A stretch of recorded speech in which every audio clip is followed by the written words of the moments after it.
All right, everybody. TWC podcast number 51.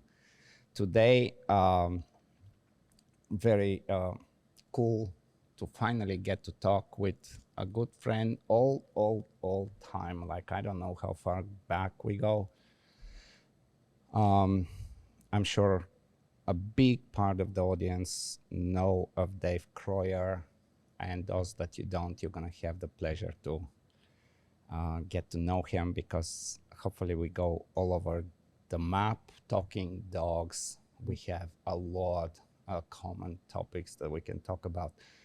Dave, thanks for coming in. I know we have a little hard time with the Wi-Fi today, with the hurricanes. It's still very sketchy here in Florida.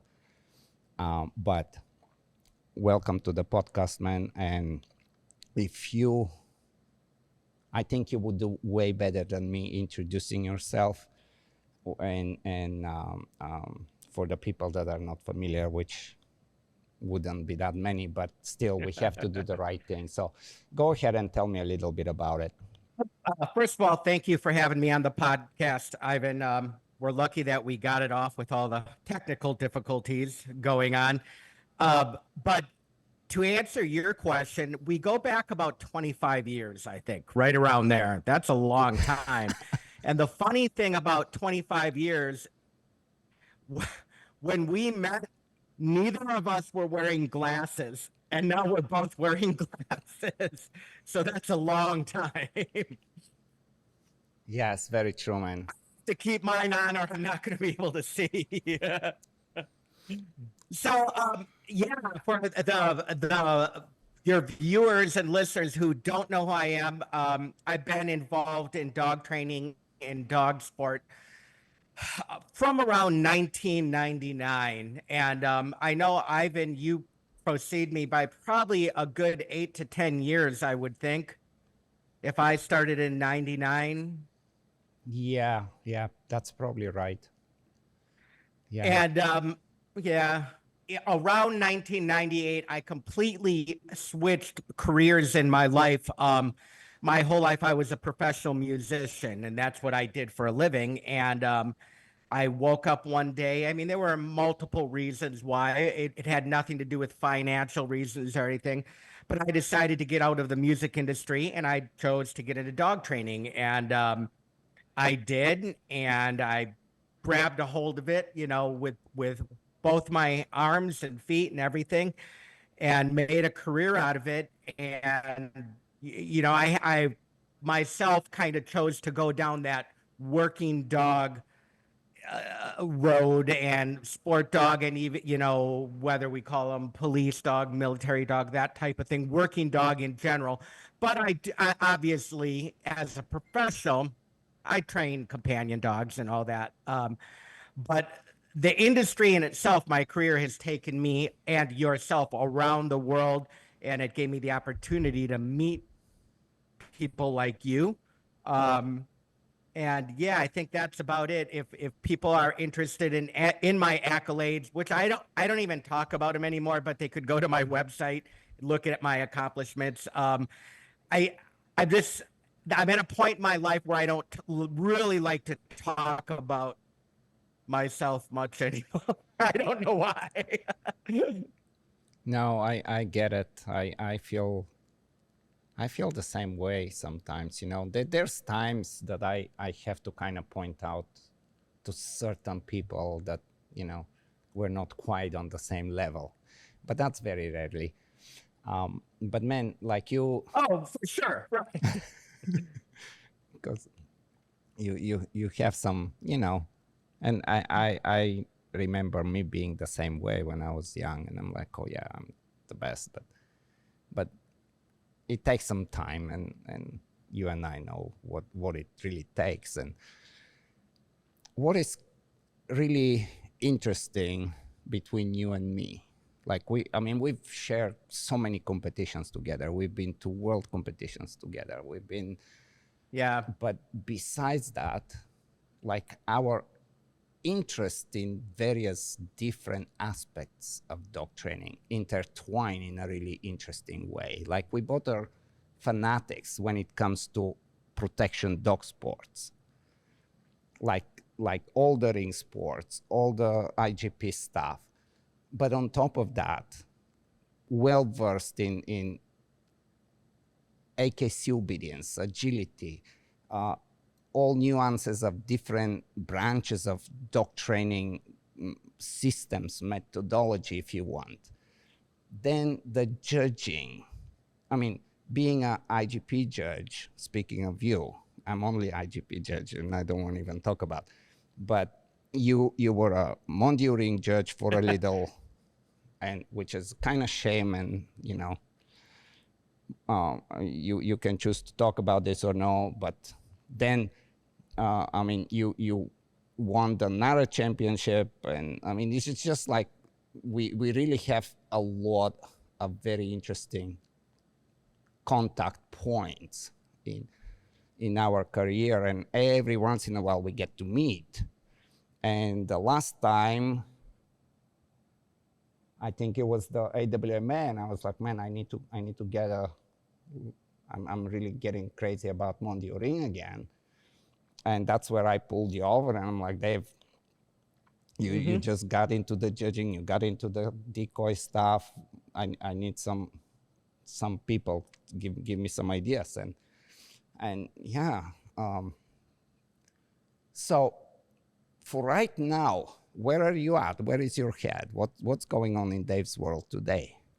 That is a really good question, because sometimes I wake up every morning and I'm not really sure. It is interesting because I've done so many things as far as within the dog world. When I got into dog training, a lot of people don't know this, but I was a high level agility competitor before I even did the bite sport stuff. And then I was doing AKC obedience. I'm also a nose work judge. Um, it's funny because in my life, I find everything coming a little bit kind of full circle right now, where I'm finding, of course, I still love dog sports. I'm very involved. I have a relatively young German Shepherd that I'm still competing with. But I find myself on a daily basis just wanting to spend time with my dogs, not even training or doing that thing. More like if we go back 30 years ago, where I just go for a walk in the woods with the dog and enjoy being with a dog like that. Of course, I still train my dog every day. Of course, I still go tracking. Of course, I do lessons in the morning, and I teach my virtual classes and have to keep my website updated.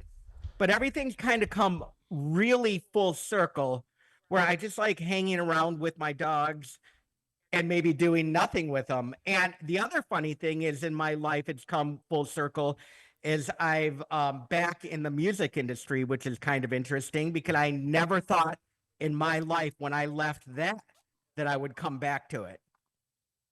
But that's kind of what's in my life. I'm, a lot of people, and this because you've probably had these times in your life. If you're in between dogs or you're getting a new dog ready and you're not at competitions, people think you're done. Right. Where's Ivan? We haven't seen him for a while. Or where's Dave? We've not seen him for a while.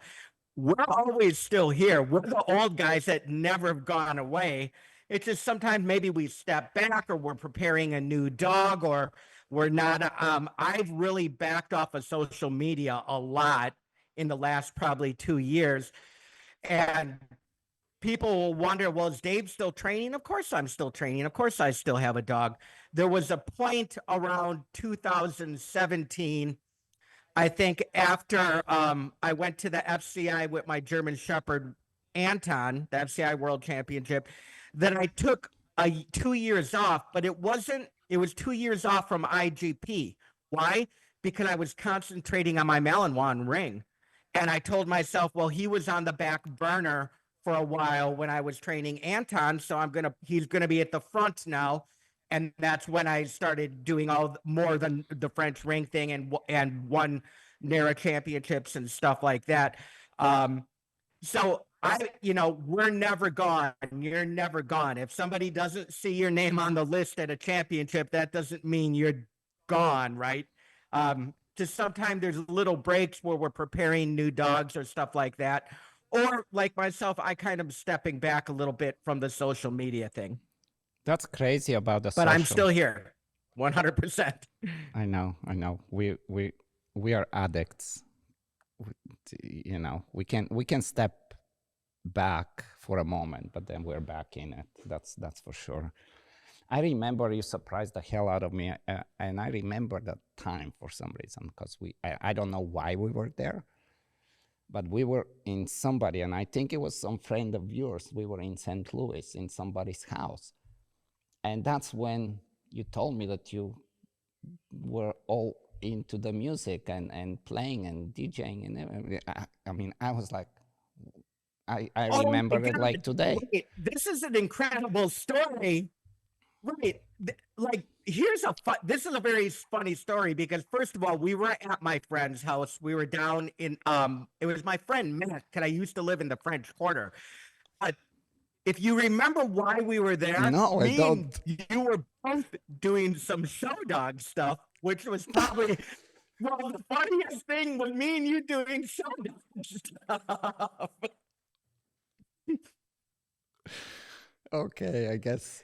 And you had a dog. I remember it was raining that you were supposed to show, and it was raining and thundering, and the show dog was hiding under the van. And me and you were trying to get the dog out with the dogs. Well, ridiculous. And did you at any time actually train simultaneously ring and IGP? Because I think you did at some point, Oh God, yeah. right? How was that? It's a story. Yeah, there's a story that I bring up to a lot of people that, that going to a world championship is difficult. It was probably around 2015. I'd have to look the date up, but I was on an FCI team with one of my German Shepherds. I flew back home from Hungary. I I don't think you were on that team. Maybe I can't remember. But I got home on a Monday from Hungary from the FCI, and I left 2 days later, Wednesday, to the Mondial Ring World Championship with my Malinois. And that was just insane. So there was a long time that I did both at the same time, like every morning, get the ring dog out, then get the IJP dog out and that type of thing. And switching gears completely. Like the languages were never, you could do a dog in French and German or whatever easily, but remembering the rules and switching back and forth, like that can be very tricky. Yeah, for sure. For that sprinting mentality of stop and go crazy in IGP to the level pace of ring sport, just that on its own, it's not easy to switch to. I am stuck right now. I don't know how I got myself in this, but here I am. I have my 3-year-old IGP dog that just got his IGP3 with the crazy hurricanes and everything at the Nationals. He went a little gangster, like I never expected him to like he just decided that he's on an autopilot. In protection, there was no, like I thought I'm gonna just lose him, and of course I had a bunch of extra outs, side transports. It was all on his terms, and in some ways it's cool to see that your dog is a badass. But then what really surprised me was that I didn't think that he can totally just scratch me off and go on autopilot. I really just didn't expect it.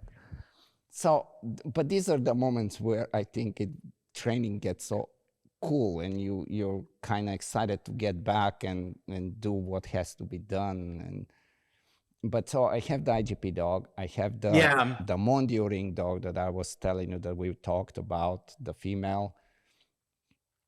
Now I got her sister. She came back because the people didn't have time, and now I'm stuck with 2 IGP dogs and 1 Mondio ring dog in exactly the same age. So it's like everything, and I don't know if I can even handle this. Do you think you would do this again if circumstances come along to where you have another cool ring dog, and or I mean, for me it's really, I don't want to be in that place, but somehow I get stuck in this. Like if you remember way back, I had Kenny and Django, and and it's just. But where are you with this?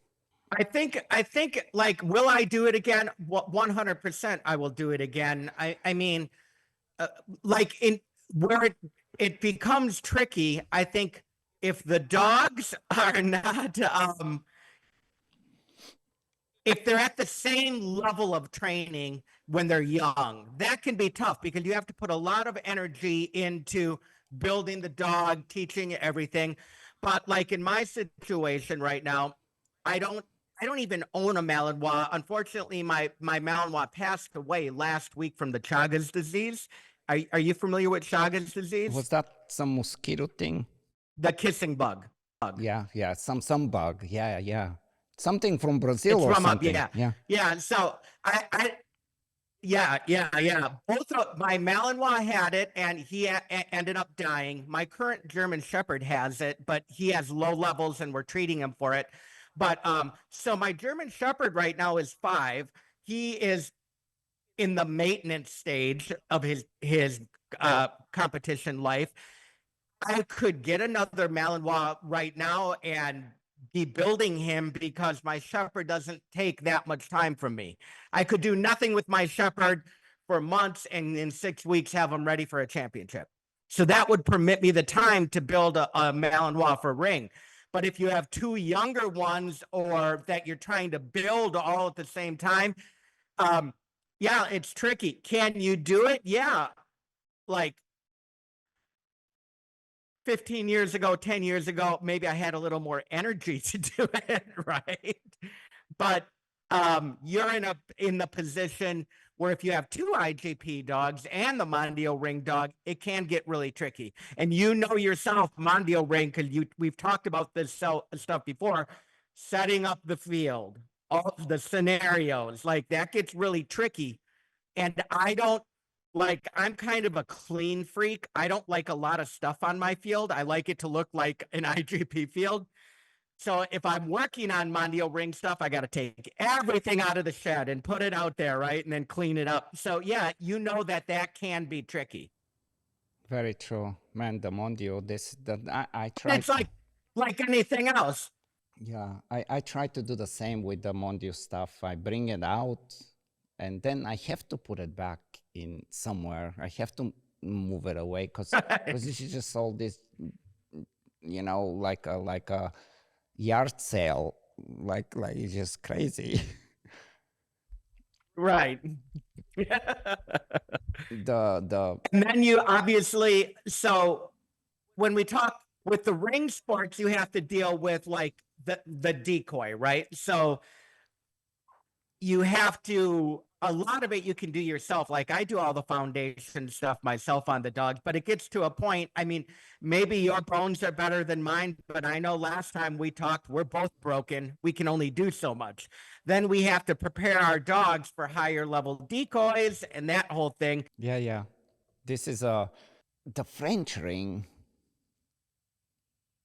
has a whole special place in all of dog training, but I so wish, and I think it's simply because I'm so accustomed to like international world kind of community and events and competition.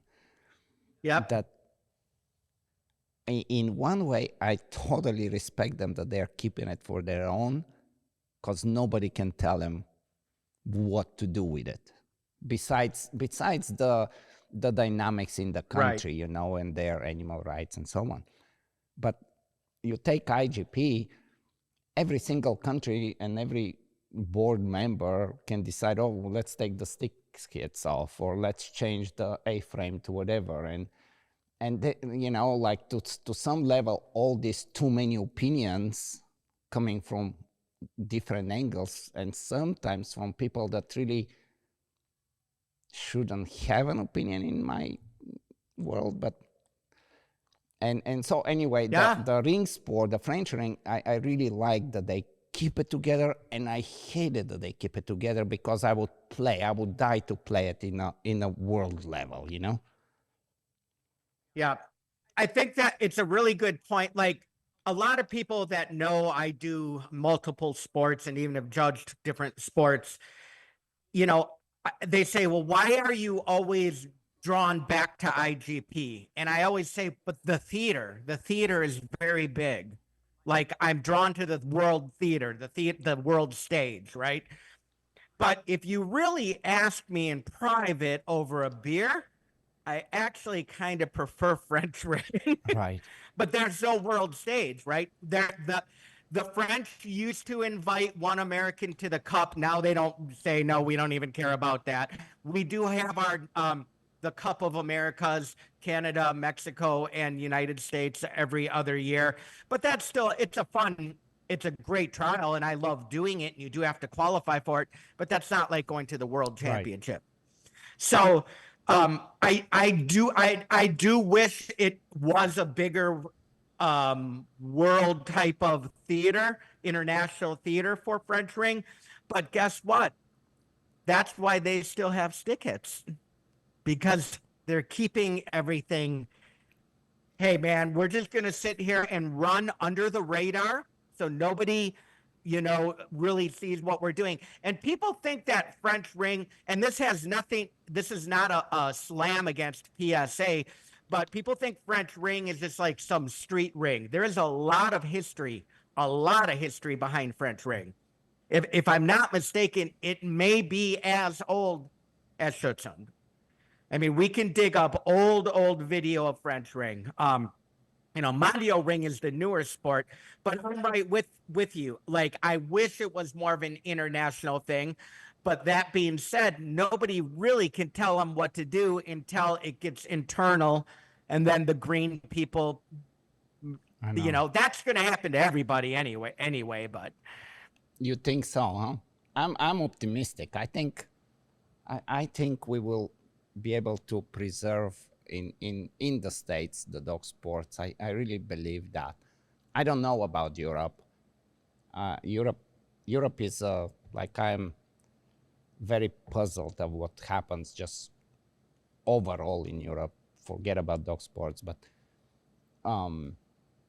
going back to the rings, I remember, man, like I was in Belgium. I was living in Belgium, and I didn't know much at the time, but I have no idea even how I ended up in that very first, or I think it was one of the very first meetings. And they had demonstration. It was in Tournai in Belgium, the French part. And they had that was the time when the Mondial ring was gonna be put together. And you had the hardcore French and Belgian and KMPV and very few Schutzhund people at the time, but they were very welcome as well. And I remember the Belgians and the French constantly trying to like really argue and fight, and I'm like not getting what about, because I just didn't know enough. But like trying to put more elements of the French program because of this and this and this, and the Belgian was like, no, but what about the environmental and they both, now looking back at it, they both right. are so right. But it is, Yep. I don't know what, I want to hear your take on this, but I think it would have been extremely difficult program if we, because it is possible to really combine both and take the best elements of both, but who's gonna play it? And do we even have this kind of dogs? Yeah, I think that's a tough one, because when we get into, obviously, you're a Malinois guy and you know bloodlines better than anybody. I only know bloodlines a little bit. I just go, okay, that's a good dog. I'm going to work with it. But if you look at NVBK, Belgian ring, and French ring, they're all ring sports, completely different. Yes. Completely different, right? And even down to the bloodlines that you're breeding for them. I always want a dog with a good grip. I'm not even having a dog with a bad grip, but the NVBK and the Belgian ring was designed for good gripping dogs. The French ring was not really for good gripping dogs. It was more for dogs that were perhaps more agile, more quick, that type of thing. So you have, literally, and you and I know this, they're almost two different types of Malinois, right? 100%. And of course, through the years, now since the borders came down in the EU nation, we're seeing a lot of cross between the two. Like my last dog that just passed away was half French and half Belgian line. A very cool mix of both. You get the best of both worlds, but that could also, not work out with the breeding. But if you say, okay, let's incorporate more of the NVBK type of Belgian ring thing into Mondio ring, well, we have to have better dog or a higher quality of dog then, for sure. When I judged Mondio ring for 5 years, and this is not a blast against the sport because I like the sport. But as I watched the sport and judged these dogs, I would say 75% of the dogs that I judged, I would not work myself. Right. I know what you're saying. That they could pass because, okay, the grip behavior wasn't really, here's another thing that it's an interesting topic. IGP is the only sport that has a TSB. That's interesting, isn't it? Mm-hmm. Mm-hmm. The TSB, like the ring sports don't have that. Yeah, when we take it seriously. Right, of course, when it's taken seriously, and a lot of times it's not. But there were a lot of dogs that I judged in Mondio ring that were very questionable. Yes. But because how the points work out, okay, well, yeah, the dog did this, the dog did that, but he stayed on the bite for this many seconds, he gets this many points, and blah, blah, blah, right? I don't get to say as an IGP, okay, that dog is getting Verhunden today or something, right? I just go, well, here are the points. I guess you passed. I don't know how. I'm going to triple check that. Yeah, you passed. Yes, very, very good point. So So to have the sports, like if it was harder, now, I mean, here's one problem that I saw in Mondio ring, and I'm going to say for the United States. For some reason, within the judging and everything within USMRA, they were always under the opinion that in the Europe, at the Mondio ring, regular club trials, they were making it very difficult. So we have to do that in the United States. And I was trying to assure them, no, at a club trial, it's going to be honest work, but they're not making it like the world championship. For example, for a level 1 in Mondio ring, nowhere does it say for the defensive handler that you have to have 2 decoys for a level 1 defensive handler. Yes. It doesn't say you have to. Matter of fact, at one world championship, they only used 1 decoy. I was always under the opinion it's a level 1 dog. What I want to see a level 1 dog do is some control, just some easy control for maybe 50 seconds to a minute of healing, and then take the aggression, bite nice out, right? I don't need to see a level 1 dog with 2 decoys, 3 decoys, having to go here, pick that up, put that down there, try to trick the dog. Because that type of training for a level 1 dog, I never thought was appropriate. Like that would, unfortunately, you're putting more stress on a young dog. So I was always under the opinion, hey, we need to be level 1 appropriate. But a lot of the judges in USMRA at that time were saying, no, in Europe, they're doing 2 decoys at the club trials. They're doing this. I said, I assure you they're not. You may think they are, or if they have, like, maybe they have two decoys on the field. One decoy is not even doing anything. But you can make things too hard also from that environmental standpoint, right? I'd rather see personally, let's maybe look at a little tougher decoy work and maybe start looking at judging grips. But who am I to say anything? I'm nobody, right? I'm just this guy. I shouldn't have I could have an opinion, but what does it mean? It means nothing, right? I mean, it's almost everybody's individual opinion. Like if you look at it that way, Right. we all are irrelevant, but we actually have opinions that matter.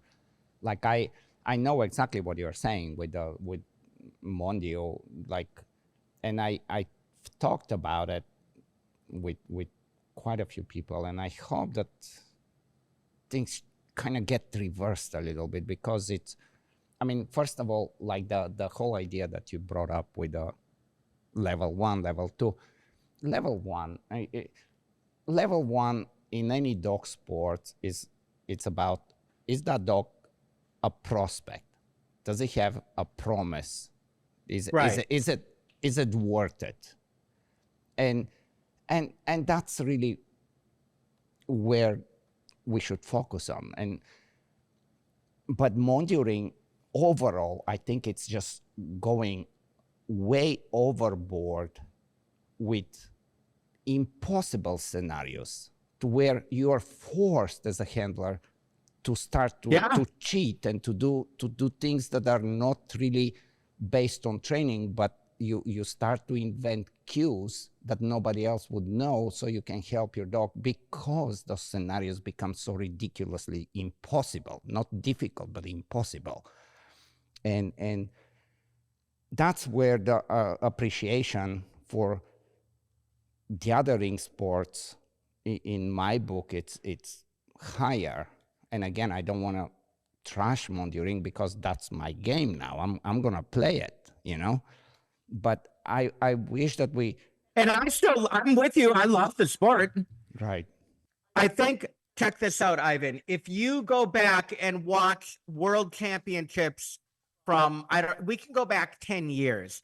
This is what I tell if I have a client or if I have a colleague, if they're going to the World Championship for Mondio Ring, like Ring 3, I say, here are the two things you need to get. You must get these. The search and escort. Mm-hmm. How many dogs never make the find, right? Because they have the decoy sitting in a tower. And I get it. Okay, there were 50 dogs entered and 2 found it. But, you know, we're making it so crazy that it's not even a matter of training. It could be a matter of luck then, right? Like, did the dog find it? And you need to get the send away. If you get those 2, you're looking probably pretty good. I even know that my dog at one of the World Championships, who was an incredible, you know, it was the dog that the Joe Farm dog, who was an incredible dog, like actually one of my favorite, hardest biting dogs I've ever owned. I never even got to see him do the search at one of the Mondio Ring World Championships because he never found it. Right. And here's a funny little story about that. I had got information earlier in the year that the hide, this is secret information that some friends were giving me. I had people on the inside in France, right? They said, Dave, they're going to be blowing fog out of the find. You know, like fog from theater, right? Yeah, it's going to be coming out of the find. Smoke, right? So I went out and bought a fog machine. And that whole summer, I trained with the fog machine. And we get there and they do the dog in white and they use the fog machine. And I'm like, oh, this is going to be awesome. My dog's going to see that fog and go right there. The dog in white dog never found it. And they have a meeting. 10 minutes later, they say, we're not going to use the fog now. Yeah. Which is fog machine sitting in my building. Which in some ways, it's actually, that's what Mondio is about, right? To be able to play steady. And I mean, the whole game is about generalization, discrimination. We know that. But a huge disadvantage if you're showing your dog at the World Championship the first day, while somebody else has that day to see the routine, see what's being used, and practice it, and show up next day, or Right. or even skip a day and show the Sunday, and that makes it extremely unfair. Right. Were you aware? Do you know how they draw though at the Mondial Ring Worlds? Were you aware of how they do the draw? To some extent, I don't know. Tell me. I'm sure some people need to hear. Yeah. Okay. You don't know when you go. You have to literally sit in the stadium. They will call 3 in a row. So you have to stay in that stadium from opening to closing that day. And if there's time and if it's dark, usually it's dark, they're going to end at 6, 7 o'clock. Then if you've got time, and of course I did it, because I'm like, okay, they didn't call me today. I'm going to go back to the hotel and I'm going to get the leaf blower and do guard the object with my dog. But you don't get a lot of time to go practice this stuff because, okay, it's Friday. I don't go, but I have to sit because they may call me. And if they call me, that means I'm probably in an hour or two. Okay, they didn't call me today. I have to come here and be here all day tomorrow. So that's kind of nerve-wracking. Actually, you have no idea. So That's by doing that, you don't get to go to somewhere and practice the whole scenario. You can maybe get some things in, like practice the retrieve at night at the hotel or something. You saw the decoy make a move, you can work on that. But that part is tricky. But I think they just have to be careful about making it so unobtainable to even pass. Right. And I do know recently PSA is kind of getting there too. They've recently had some meetings with the judges and say, go harder, make it harder, making harder. What I would rather see is let's judge the dog stronger in the fight work than making the title less obtainable. Mm-hmm. Like, let's look at the dog more than okay, can we train the dog to find the decoy hiding 50 feet up in a silo?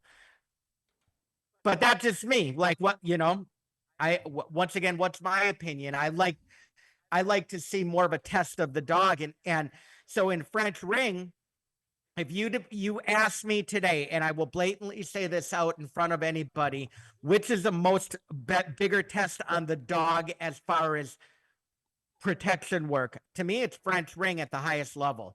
The highest level where things are getting sketchy with the decoys, where they're coming after your dog. Mm-hmm. I mean, you've met Bambino, right? Like he's a character. You don't want to see him in a championship. Right. I've gone against him in a champ, and we're very good friends. But he's tough, man, in a championship. And it's hard to even prepare for that stuff, what he's going to do. And you really get to see which dogs are weeded out at that point. I'd like to see perhaps a little more of that in the Mondial ring, but I get it. Mondial ring is against the environment. Mm-hmm. It's a different thing. It's a totally different thing. So I can have my opinion, but in the end, well, it doesn't I know, matter. I can have my opinion. and I mean, clearly we have appreciations for all of the sports. There is no question about it. If we didn't, we wouldn't be involved and we wouldn't pay attention, but we do. French ring, I cannot agree more. I mean,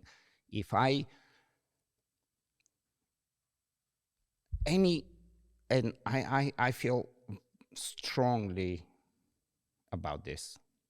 And it's not to put a certain dog down because the dog doesn't have the courage. But any dog, this is my belief, that doesn't have the knowledge, like at least some fundamental knowledge of French ring, you need an average decoy. You don't need a top-level decoy. You need an average French ring decoy with a baton to keep that dog away all day long. Right? 100%. And so this is the crazy part about the dog sport. Like, so we have the KMPV, and of course, I'm sure you're on the same page with me. We love, like you see this freaking dog taking off from like 15 feet. He's airborne, and it's not one dog. It's a consistent. It's like it's in the programs. It's in the selection. Like you like it. Well, we cannot have that in French ring. That's like the worst. That's like the worst nightmare for a handler. That's the worst. I mean, that dog's gonna stay away every attempt to bite. He's not gonna be able to do anything. And that's why the French ring, as you said, has the smaller, the agile, the fast-changing angle dogs that they can function in that. So, and then you have the Belgian dogs that are kind of for, like, I still remember, like, French ring people, they're like, man, this is a fucking lazy big dog. Yeah. Yeah. But that lazy big dog, when he bites you, and I don't give a fuck how many gauntlets and what you have on your leg, like, it's like a fucking vice and your bones are crushing. And yeah, it's an interesting point. If we talk about exactly what you're saying, and this isn't even talking about how different Malinois are. The Joe Farm dog that I had from you, like I said, one of the hardest biting dogs, and I know because I worked him. I mean, it hurt, and he was the nicest, sweetest dog in the world, but it hurt. But when he would bite, and this is hard to explain to the people who may be watching or listening that aren't familiar with ring. If the dog was escorting and the decoy escaped forward, that dog, who was Belgian line, like straight Belgian line, he would have to recoil like a snake to bite because he was a little slow and he wasn't so quick and reactive, but the bite was insane. Now, my last dog that just passed away, who was very French, he was actually half Turv also. If he was escorting and the decoy start to move away, all that dog did, turn his head immediately. Nice. Just turn the head and bite. No recoil. Totally two totally different type of dogs. Both really good, but very different. Like, I couldn't, you know, like, yeah, they're both Malinois, but they could almost be different breeds. For sure. And then you have the, like me as a breeder, I always pay attention. Like, for me, it's a kind of big priority. It wasn't, but I've learned from breeding and experience to appreciate dogs' endurance.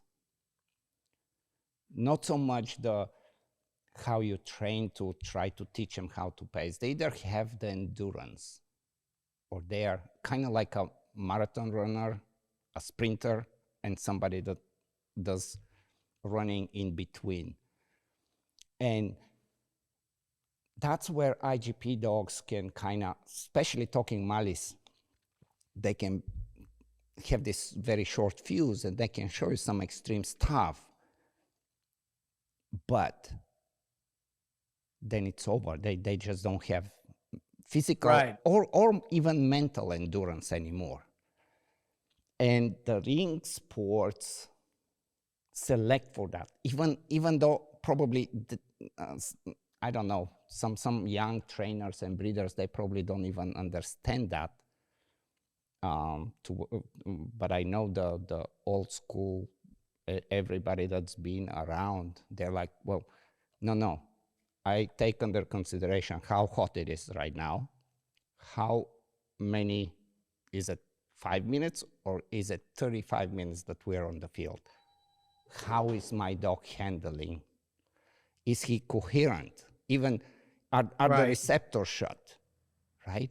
And it's such an important trait for dogs. Yeah, I think that for sure that younger breeders won't understand that at all. Unless you've done this, right? You have to have done it. You have to have been in the ring for 55 minutes. 55 minutes is a freaking long time, right? Yes. And you've had to have done this for enough dogs, enough years to go, okay, this dog, we're 30 minutes in. His brain is still there. He's not like going overboard. He's still thinking physically. He's still all there with me. Where I've seen other dogs, I'm like, well, yeah, he was cool for 5 minutes, but now he's lost. Now it's gone. Even the brain's not working. So that's a whole thing, the breeding thing in itself. Breeding for that, a dog that can go out there for 45, 50, 60 minutes and work and keep Yes. their head together and physically stay together. Yes. And I think, of course, part of it is training, but bigger part is just selection, right? I think from a training standpoint, this is kind of funny because if I think about, okay, how long have I been doing French ring? It's hard, at least 15 years. I know that. But probably more around 20. I don't know, dude. Cause I think that everything me and you did was 5 years ago, right? Forget it's like 25 years ago.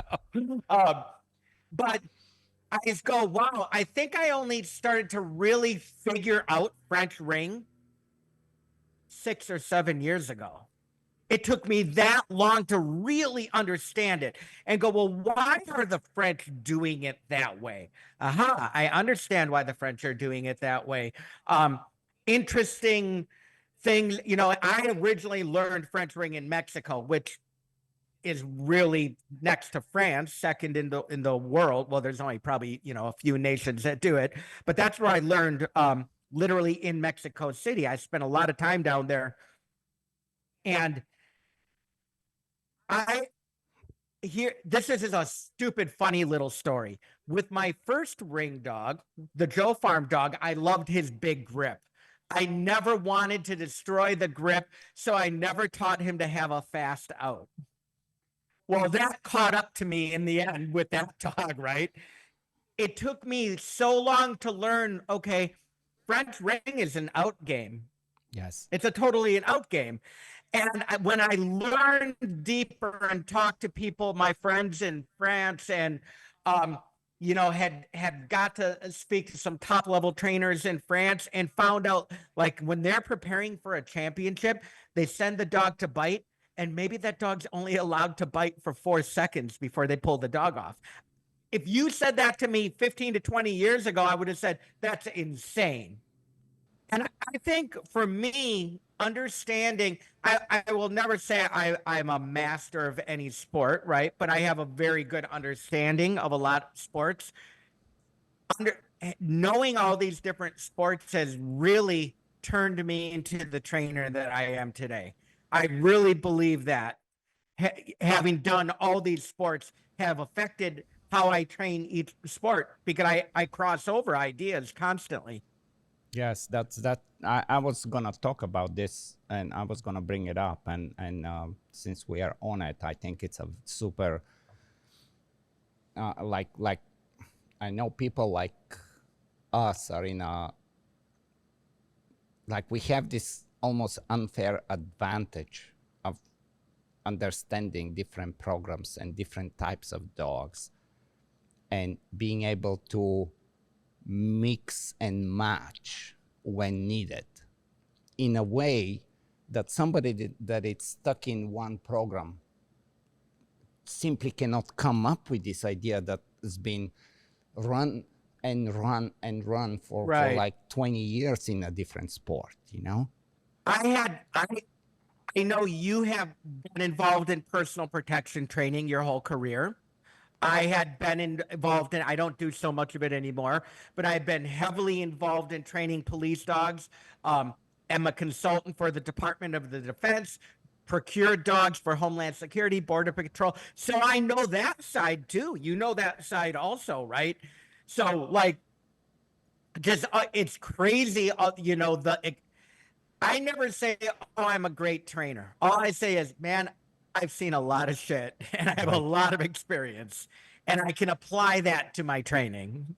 It's almost, I would recommend that everybody gets, but then it's not enough to watch videos. It's not enough to go to one seminar. As you said, like it takes you a bunch of years to Right. really fully start to grasp the basic concepts why we're doing this and not doing it a different way, because there is a different way, right? Right. Yep. What do you want, like if you are to pick from the sports that you know very well and that you are actually practicing, what are the elements in each one that you really, really appreciate? I know that's going to take some thinking and some time. No, I can rattle that off because I get this asked every second other day of my life. Okay, if we talk about IGP, it's real simple. I love to track. It never ends. There is no secret to tracking. Everyone wants to think there's some internet guru of the tracking answer. There is not. I have come full circle in my life to understand I don't know shit about tracking. I just go every day. Hopefully something happens in the trial, right? Of course I know something. Okay, in IGP, the obedience. I love the obedience of what it was and what it's become and that whole thing. That's what draws me to it, the structure and what that, it represents from a sporting standpoint. Um, of course, I love the protection work, but I'm not. What I was telling somebody the other day, I go, you know what? In all the sports, protection is not my favorite. You want to know why? That's not me. That's my dog. Right. Of course, I'm the conduit to training the dog, but that's really the dog showing himself. Obedience is me showing me and the dog, but I'm the training. The tracking, that's a lot on me also. But then if we talk about French ring, okay, the obedience is quite boring. There's not much. It's goal oriented. It is just goal oriented. Obviously, the jumps are very cool. They're extreme jumps, but the protection work now in French ring, because you know what's funny? You've been to enough IGP trials, championships, where it's time for the helper tryout. Ooh, the helper tryout. Oh, did you see that helper? His sleeve was a little rough. I don't French ring where the decoy's trying to destroy my dog at every given second. I don't care if the helper in IGP, his sleeve was a little wrong or something like that. I don't even go to helper tryouts and watch that anymore. In French ring, you need to learn the decoy you're going against and really try to duplicate what you think he's going to do, because he is there to take points from you. Whereas an IGP, a helper, is there to present the performance to the judge.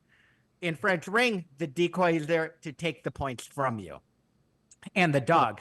So it becomes a very technical game. It's almost a chess game, like, parts of defense and football and stuff like that in the protection work in French ring. And then in Mondio ring, you've got the environment, which I think is super cool as long as they don't go crazy with it, where it's not obtainable. It might have been you and I had said that, I swear it might have been you, about Mondio ring. I like it, but I also want to know sometimes a little of what I'm going against.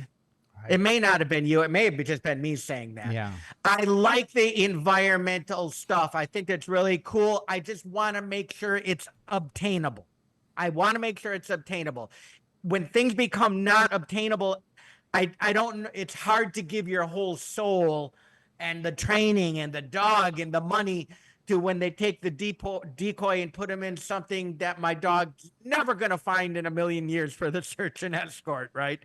But I all the sports are cool. I mean, I love nose work. I love dock diving. I love maybe soon I might get a border collie and go back to agility, or a little female Malinois. I might do that too. I have no idea. Everything is day to day for me right now. That's beautiful, though. I mean, that's very cool.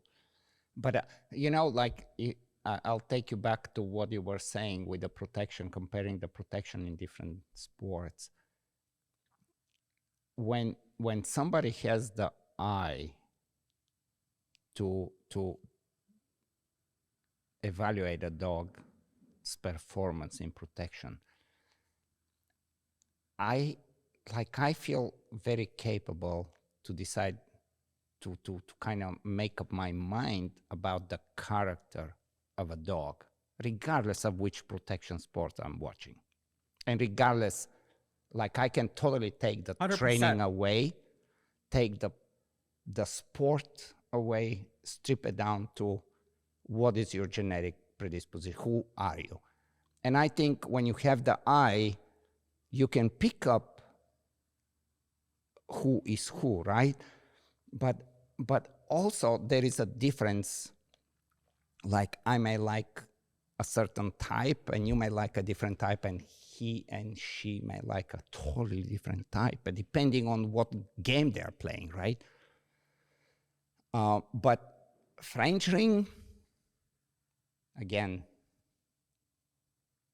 like to me, because I like going, there was a point in my life to where I was either going to do martial arts or I was going to do dog training. And smart enough, I decided to do dog training because now I'm old enough and I can still do dog training. If I was to go the other path, who the hell knows what But French ring is you would be doing a podcast with somebody doing martial arts.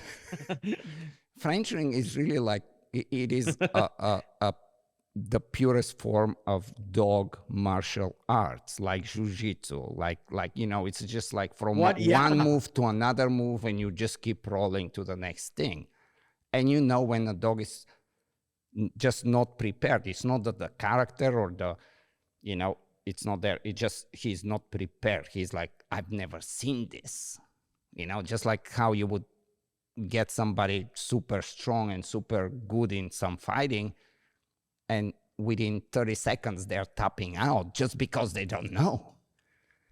And this is, to me, the beauty of French ring when it comes to, again, like when you talk about any more serious type of protection training, French ring is by far in my opinion, the fundamentals of, hey, no, that arm may not stay right here. It's actually, I'm just baiting you, What are you going to do next? And then what are you going to do next and next? What about since now, again, like we go way back. We go so far back in IGP, IPO, shoot hunt, and whatever else it was called, to where we know what it was and what it is today. There is, in my opinion, a lot of enthusiasm and very, very talented young new blood of trainers. But are we missing something from the old days? And where is the program going? Dude, that is such an incredibly great question, because I still have to go do, I don't travel as much anymore for seminars, but I still do them, and I meet lots of young people. What's even more interesting, PSA clubs are bringing me in to do seminars because they know I've seen enough, and I know enough PSA that I can help them. But I'm seeing these young trainers, and they're really talented. It's not like 10 years ago, 15 years ago, when you and I were doing seminars, we're going, oh my God, what is that? I'm seeing very talented young trainers, right? But I also go, wow, you're missing one little thing here. And I'm going to tell you, like, what my opinion is still missing. Understanding how to make drive, understanding how to make unbridled power out of the dogs. We're getting very good at watching the YouTube and the TikTok videos of, uh, make the healing like this, say yes, give the reward, click, do that, click, do that. But okay, what do we do when that retrieve is really slow and boring because you just did it in your hallway? And and I go, well, let's make some drive. And they're like, well, what do you mean? I go, well, hold the collar of the dog, throw the dumbbell and get them excited. Things like that are missing, I think, with the younger people. Probably when you started IGP, once again, I think somewhere between 7 to 10 years before I did, I learned IGP from a Belgian background with Franz Hannes and people from there. I was brought up, with the ball around your body, making the drive and all the drive. Of course, we've gotten a little away from that. I would never do that, but I still have that in my toolbox if I have to make some power for the dog or, help him get through a stressful situation that we had to make some pressure for something. And then I go, well, I know how to bring him back and make drive with the dog. I like that little piece is missing, or pieces, back from 20 years ago that maybe I don't use, but I know if I need them, it's in my toolbox and I can go there and grab them. Like that, I still see pieces of training missing with the younger people, but the training's getting pretty good. Oh, it's insanely They're good. still missing some pieces, though. Yeah, like the Yeah. technical parts. I mean, it's a whole different level, and it's progressing. I mean, it's like the next month, it's already better. But yeah, I feel kind of similar what you're saying with. There's some fundamental things that I don't even know where to go, because this can take us really derail the conversation, but yeah, it could totally, I mean, it's all about, with everything there's a history, right? And outside of few of us stay very progressive with our training, I'm always learning and trying to add in, and with my training, it's always evolving and growing, but also I'm a student of the history of it. Right. And you're a student of the history. And we were there. We saw it. I mean, it even goes way further back that you want to talk about history. You had a podcast with Dean, talk to Dean for a while, but then to have people that are maybe still progressing and pushing the limits like yourself or I with the training, being very progressive with it. And then we're going to die and then it's gone. Right. And hopefully there are still the younger generation have that history of, hey, that's still really cool to you. Like I've got some videos that I made that are on my website.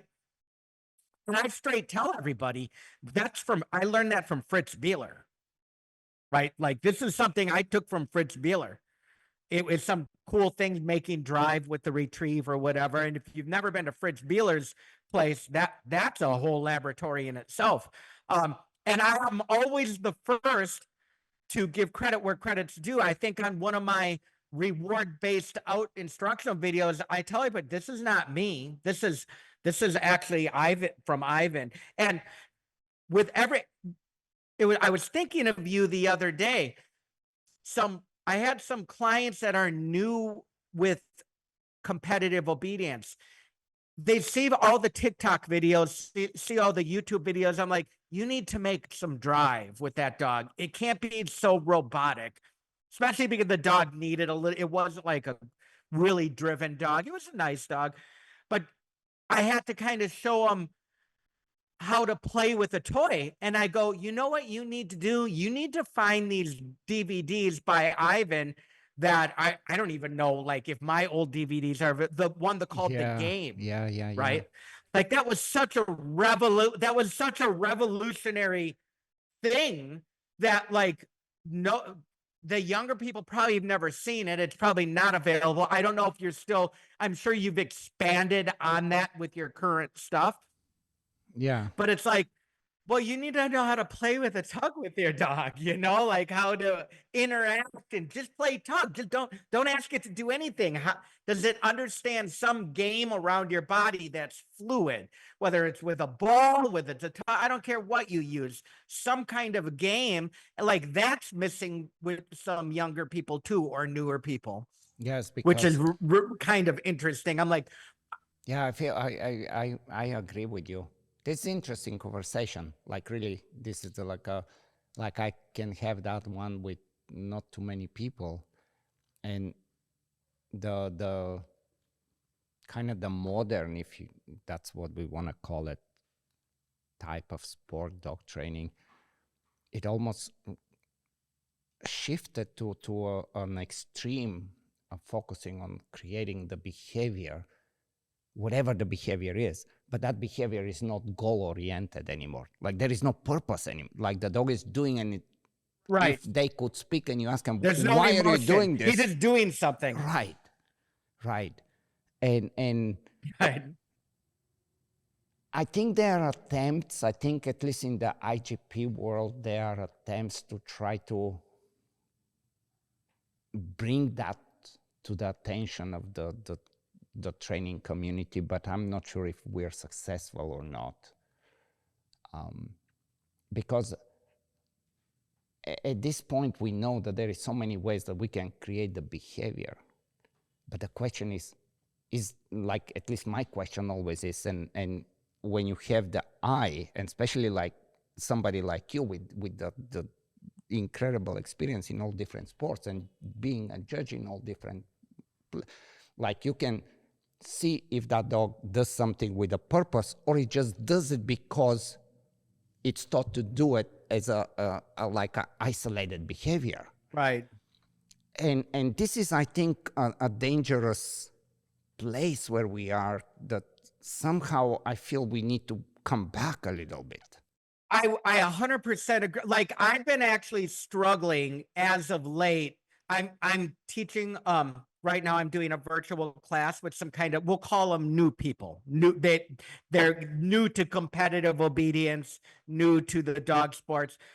And they have their homework and they send me the videos, and I'm like, okay, I get that you're making the heel position or whatever with the luring, but I go, we need to all stop and have a discussion.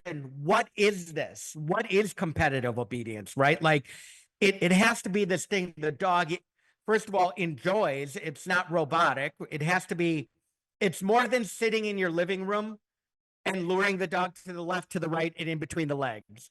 Like, and I'm going, how do I explain? I can get technical terms and say play predictability and this and that and make drive. And I'm like, I don't know what I'm missing or what we're missing, or as I guess the older generation. I mean, there's people older than us, but like I just want to sometimes bring back your DVD, the game, or bring back, or me make some dumb videos of how I started 27 years ago in IGP, making drive, raw power, and that Yes. type of thing.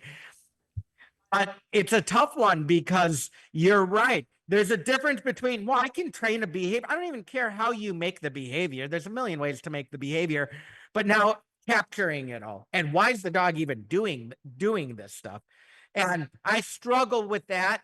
I'm trying to, as a teacher or instructor or influencer, whatever you want to call me, a coach, convey this to the young people. And I'm not 100% sure I'm doing a great job, because sometimes I forget to talk about it. I'll watch, I'm like, well, you need to, like it's easy. I just go, dude, you need to make some drive. And they're like, what does that even mean? Right? Yeah. Which we have to, I mean, that's a whole other place where, again, we kind of get connected with teaching, and I guess we're at that place in our lifetime where we feel that we can contribute and actually help and teach. And this is a whole other topic that I definitely need to get to. But as I was listening to you, one of the things that I, I mean, it's been in my mind for a while, but in the last year, it really just starts to really just bother me almost to the point. I don't think the, like as much as good has come from the force-free movement, I think there is a big chunk of incredible, valuable training that the young people don't understand, and particularly negative reinforcement. This becomes an art that not many even understand, and many actually, when they hear the word, they're cringing. They think this is like something insanely horrible that we're talking about. But negative reinforcement, I mean, okay, we weren't masters 30 years ago, but where it is today, the people don't understand it, and that you understand the value of it and how to inject it in your other training. What do you think? I mean, of course, for now we're going down a whole different rabbit hole of that topic. But you know, here's what with this virtual class that I'm teaching, it's 8 weeks long. Here's what I told him from day one. I said, I'm going to teach you the laws of applied behavior. These are the laws. In the end, you can choose and not choose to do what you want. I can give you feedback and tell you what I would do. But my goal as a teacher, if I'm teaching you, Ivan, I want to teach you so you never have to ask me for help again, right? Of course, that could put us out of business, but that's my goal. Here are the laws of learning. If not everybody abides by the laws of learning, I can't help that. I can suggest, I can show proof. You and I can show proof all day long, right? Of that these laws of learning actually work. I like, of course, I want to teach it and I want to explain it. Here's my problem that I deal with mentally in my head. As much as the pure for, I don't even have this discussion with anybody, with people. I stay out of it, don't care. I've got my life to live. But there's as many dangerous force-free people are there as people that make stupid pressure, right? Like there's both sides that are dangerous. I think I see people like that, the dog daddy guy or whatever. And I don't even like, sometimes people say, oh, did you hear about so and so? And I'm like, who's that person? I don't follow this stuff. But it's a weird time, I think, in our history, because it's getting to the point that, you know, there's a culture of people who say, well, you can't even tell your dog no, or he cannot even be in a crate, or he just needs to roam free. And who cares if he gets run over by a car? Like, that's a whole different thing, a culture. I don't know. I don't have the energy to fight that culture. I wish I did have the energy to fight that culture, but all I can do is stand my ground and go, you can say whatever you want to say, blah, blah, blah. But I've got the video, I've got the performance, I've got this to prove that what I say is true. And we're such a rabbit hole we're going down. I know. When we talk about, quote, the force-free culture or people, the trainers, I always remember back early 2000s when I actually would go to websites and, you know, would be excited to go to Ivan's website and see what he's doing. And it could still be there. I don't know. I've not been to your website in a trillion years, but you had something like how to pick a dog trainer or something. And it was really cool. It was something that I always wanted to write or say my whole life. Well, there's a thing that if you want to see who's a dog trainer, we have things called competitions. And you can train your dog and step into this arena with us all. And we can, hash this out, who's a good dog trainer or not a good dog trainer. You're a 2-time world champion winner. How am I going to dispute, even as much as I know about dog training? I'm never going to dispute anything you do in your training because you've proven it.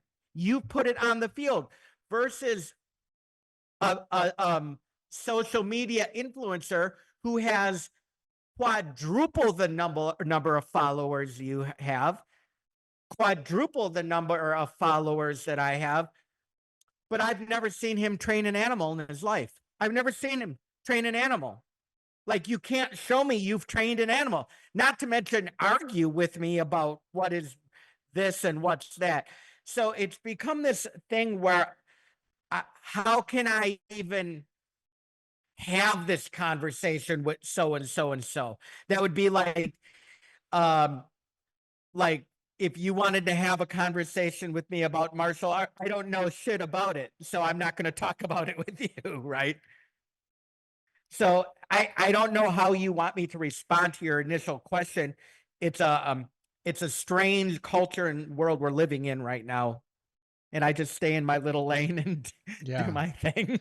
No, I think that's the probably the healthier way. Like sometimes I get too deep into it, and eventually I come back to where I need to be, just as you. I Right.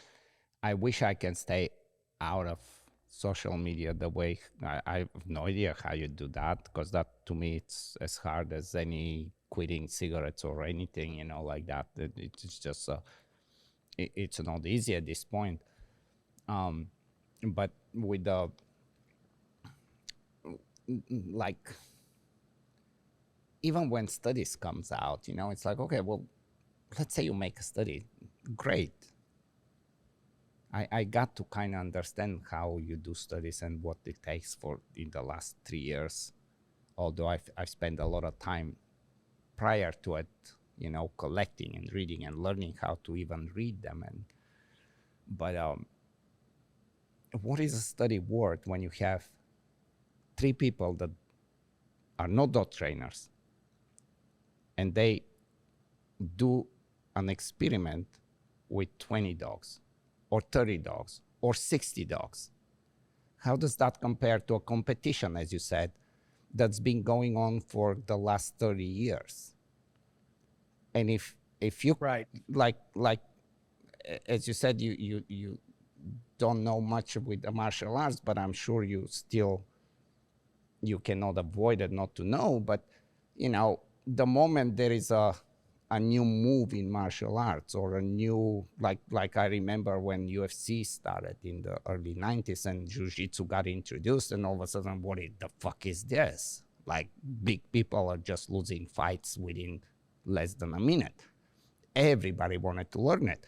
I think it's exactly the same with dog sports. We are hungry. The more competition drives you to be better. And if there is something better, you want to know it, and you find it, and you test it. And so when the study says something, but it doesn't come, it cannot apply, it cannot prove that this actually happens, because we have, like, I always look at the competition as the most realistic laboratory, because that's where you test what you can come up with an idea, and you can train it, and you can go there and test it against the best of the best in the world, right? And but anyway, my point was that something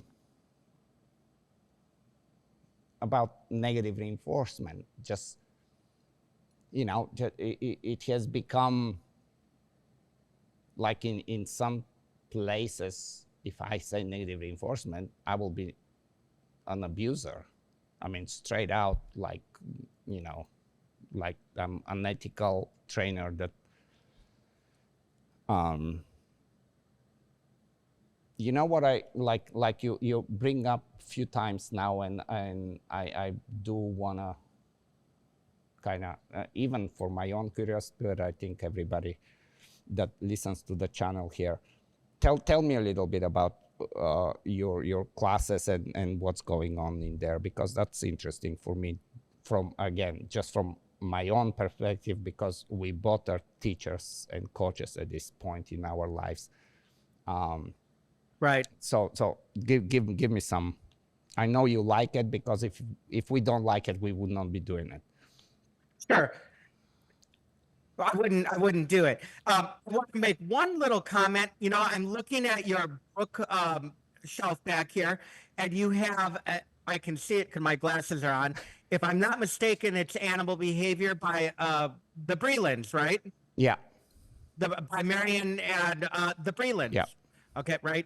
I have that book actually signed by Bob Bailey, who is the only living person left.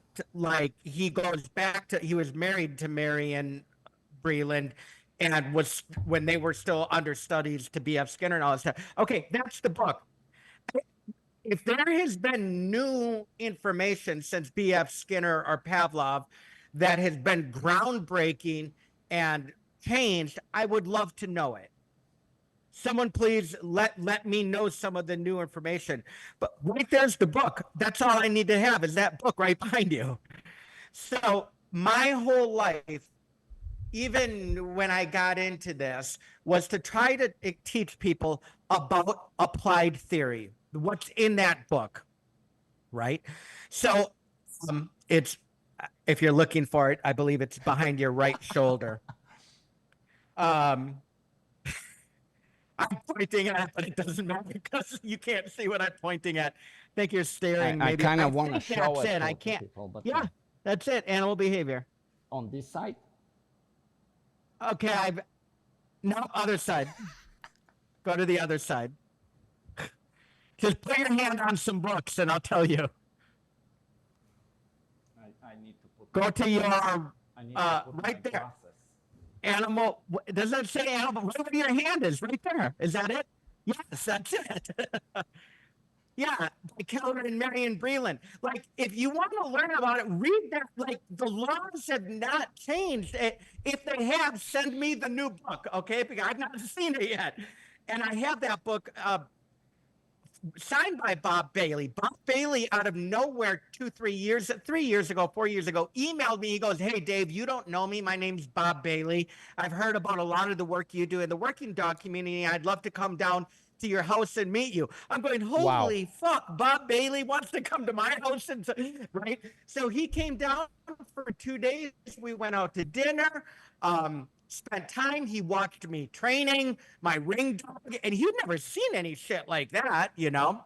And Ivan, we had some very, you want to talk, like, that's the man you want to have this conversation with. What you want me to talk about, you should have this conversation with him.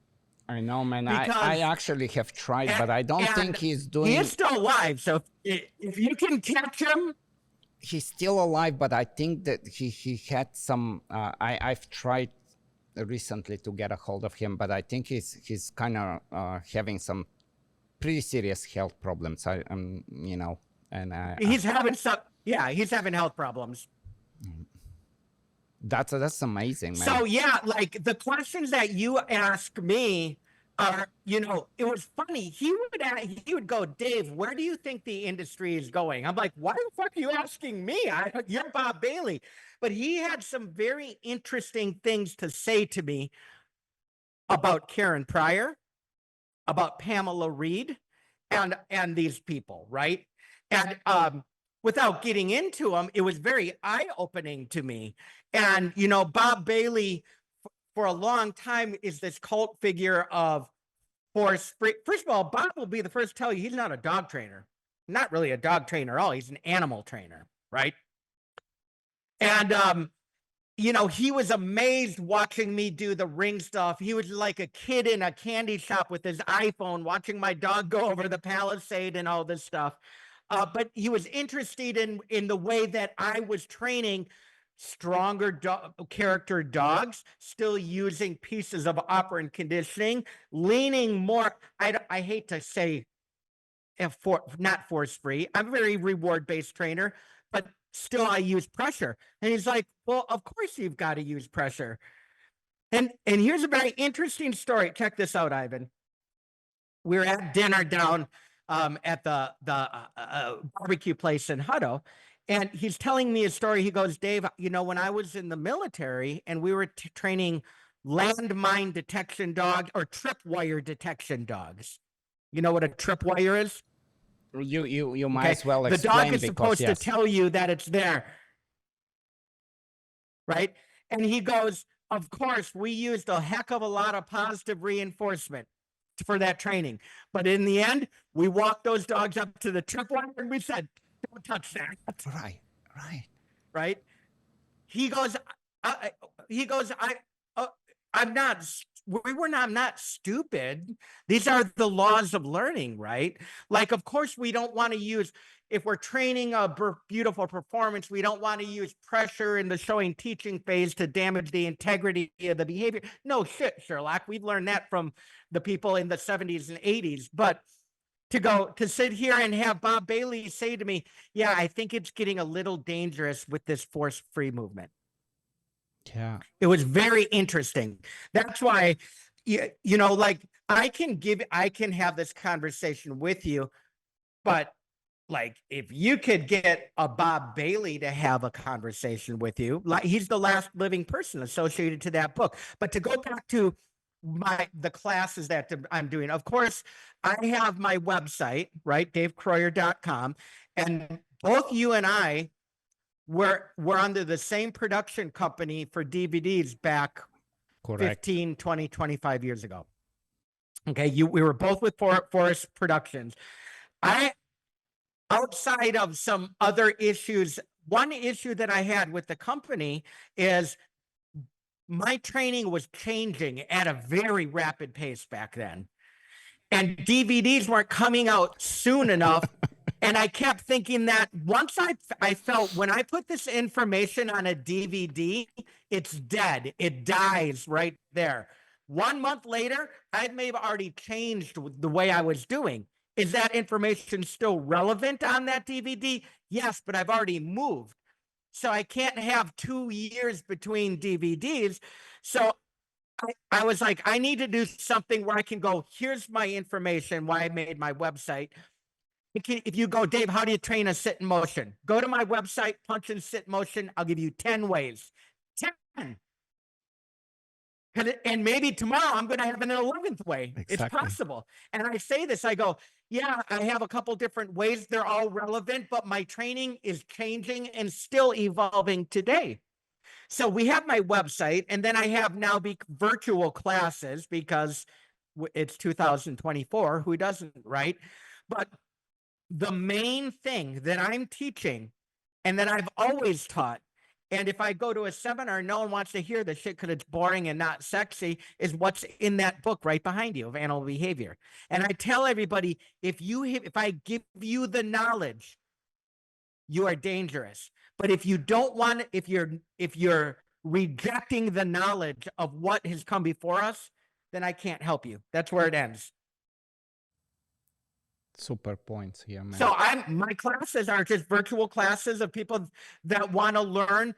And sometimes even with my virtual class, I go like last night lecture, last night I go, hey guys, try to drink coffee and stay awake.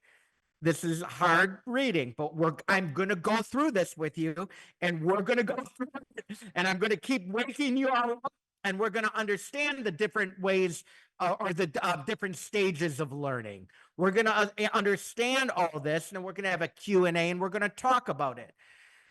My goal is at the end of the week, 8 weeks, I go, now you have information that you hopefully never need me again. If you're struggling with a problem, you go, aha, I know why that problem's happening.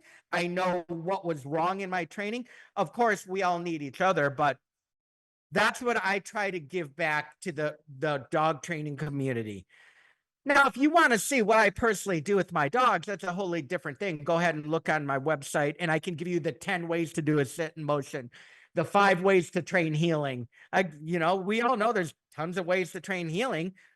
First, define what you want it to look like and blah, blah, blah. But that's my goal. When I die and leave that earth, I hope I'm known more as an educator of that book behind you. That's what I'm trying to preach, right? And that whole thing. And not to reject what's in that stuff. And once again, if there's some new book out there, yeah, of course, sometimes I see some studies suggesting that B.F. Skinner bullshit. That's not like I can read through that study as bullshit immediately, or the study of classical conditioning of Pavlov or Thorndike, or how far do we want to go with, we can go on forever, right? Very true. Man, that's brilliant. Okay. I got that off my chest. No. This is a good, this is, I mean, it's important. And I just had, I feel every word you're saying when you talk about your students, because when I just had a back-to-back 2 days of Zoom calls, one with my current class and one with my graduate students. And last night we would spend like 5 hours on a fucking Zoom call, and they're like, can we have a break? And I'm like, shit, I'm sorry, we definitely need a break, because you guys cannot function no more. Right. We definitely need a break. But I know we enjoy to give something back, especially for the people that want it, and that's amazing, because you and I didn't have that when we started. Well, I mean, recall, no, not at all. Recall what we needed to do to get some knowledge, some silly things, Now it's almost the opposite. Now you have too much information to where you don't know which one is valuable and which one is just, not worth your time. But going back to Bob Bailey, David Mitch, I don't know how the force-free community hijacked them and just picked whatever they wanted to pick and just twisted it in the way they wanted to twist it. Right. To where a lot of dog trainers at the moment, they have a very different view of what they actually really say in those books. And like talking about David Mitch and his, well, is there alpha dog? Is it a family? Is it like a wolf? It's like, no, you're just driving a point that the ideology really, really needs it, but there is no substance to it. And you're putting somebody's name, somebody that is very well versed and educated and spent their life in this. I don't even know how I would feel if I was in their shoes, when you kind of hear how it gets twisted. It's like, that's gonna bother me. But Ivan, you've met Ian Dunbar, of course, right? Have you had conversation with Ian? Of course, I was. Of course. I mean, we just a backstory. When I started in San Francisco SPCA, he was just coming out of there, so he wasn't even having this whole serious thing. I knew Jan from a very different, angle. He had a girlfriend that was doing Schutzhund, and he had Rottweilers, and so Jan Dunbar actually, outside the cameras and everything, he understands dog training to, of course he does. And it was the same thing. How did the cult made him this thing? Here's a story that I openly tell about Ian Dunbar back in the early 2000s when I worked at Triple Crown, and they were sponsored by Purina, and I would travel all these shows, dog and pony shows, all these conferences. And I remember, because I worked for Tritronics too, I had to give a demonstration about electronic collar training, right? It was at some big thing, I don't know, Detroit, Chicago, and there were many speakers. And here's my dumbass. Remember, I had dreadlocks and everything. Yes. And I'm going to give a demonstration about electronic college. And remember, it went good. I don't know if it went good. I was 33 years old at that time. And I'm like, fuck. I walked right out of the conference room, went straight to the bar and said, give me a double of Jameson. And here comes Ian walking by and he goes, hey, man, I heard your lecture. And he goes, that was really good. And we sat down for 10 minutes and just talked openly about shit. It's like, he knew exactly what the fuck. Don't think he don't understand what's in that book behind you and that those are the laws of learning. But then this cult and culture and community and society picked and chose what they wanted to hear from him. And then it's like, okay, Ian Dunbar is this. Well, okay, maybe they made him that, and maybe he gives that persona now in public. But if you don't think he knows that book behind you is the Bible, he knows that book is the Bible behind you. Yeah. No, that's just such an interesting conversation. So, dude, if we want to have this talk, how am I? And once again, I'm no master, but I've had a lot of experience and a lot of education, and I have, if you want to say, well, how do we know if you're good? How do we know if Ivan's good? We proved it for 25 years with multiple dogs in an arena that says we're good or not good, right? And you want me to talk to a 28-year-old force-free kid that's got 300,000 followers on social media? No, fuck that. He don't get to even talk to me. That's not, he's, my name should not be brought in a conversation with somebody like that. Yeah, in some ways, right? I will not, no, I don't even want to know anyone's names. That's not in my interest. That's not what I do.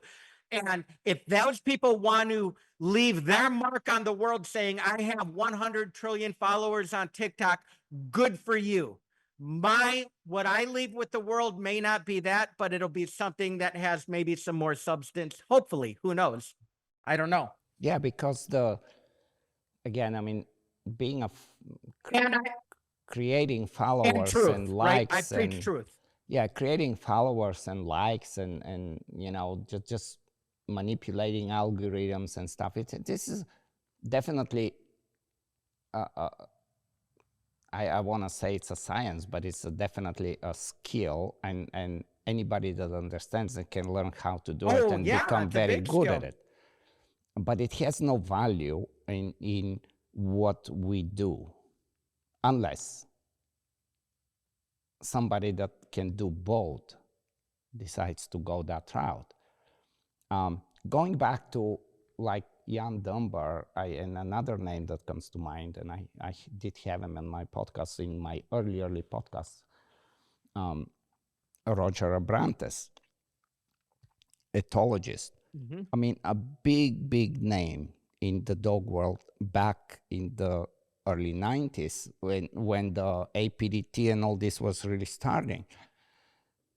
And eventually he pulled away because they just went overboard.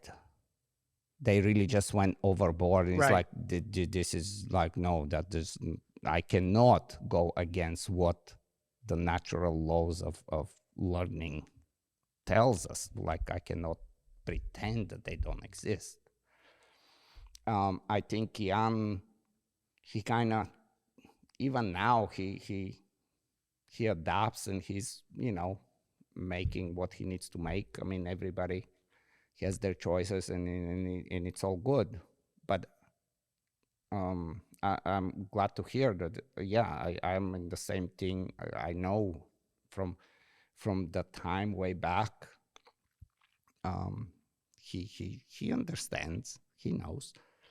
And it's I don't know, like, I mean, we can lie to each other for a while, but eventually it's gonna have to come back to common sense. Like, it has to. Like, I just cannot see it not to. or we have to stop training dogs, which is, and I think so. This can even get, Ivan, this gets a lot deeper at, okay, we know, just let's not talk about dogs. And I'm not going to, this isn't white one way or another, but politics. are we going to be There's two editing sides in something from the politics, video? right? I hope There not. is no. I just have to remember my wife said, don't start talking about politics when you go in there. Here's the thing about politics. It's polarized. Yes. Why is it polarized? I think at this point in society, everybody needs to feel like they're on a team. They want to be on a team. I'm not saying whatever team you want to be on, but it makes them feel like something. Regardless if the team is 100% like shit team and not portraying truth or whatever, they just need to feel part of a team, because maybe one piece of their brain aligned with one thing somebody said at some point in their life. It's the same thing with the dogs. It's the training is polarized, right? Right. Like with if something stands out with so-and-so that leads, in my thoughts of force free, now that's my team and I'm going to live and die by my team, blah, blah, blah. But okay, I get it. I'm not on a team, man. I just follow that book behind you and do my thing and make sure that the integrity of my animals is always intact and first and foremost, right? And then, okay, if we want to throw down and fight about it, meet me at this trial, whatever, and then we can hash it out there, and that's where it's going to end. But it's the same thing in this culture right now.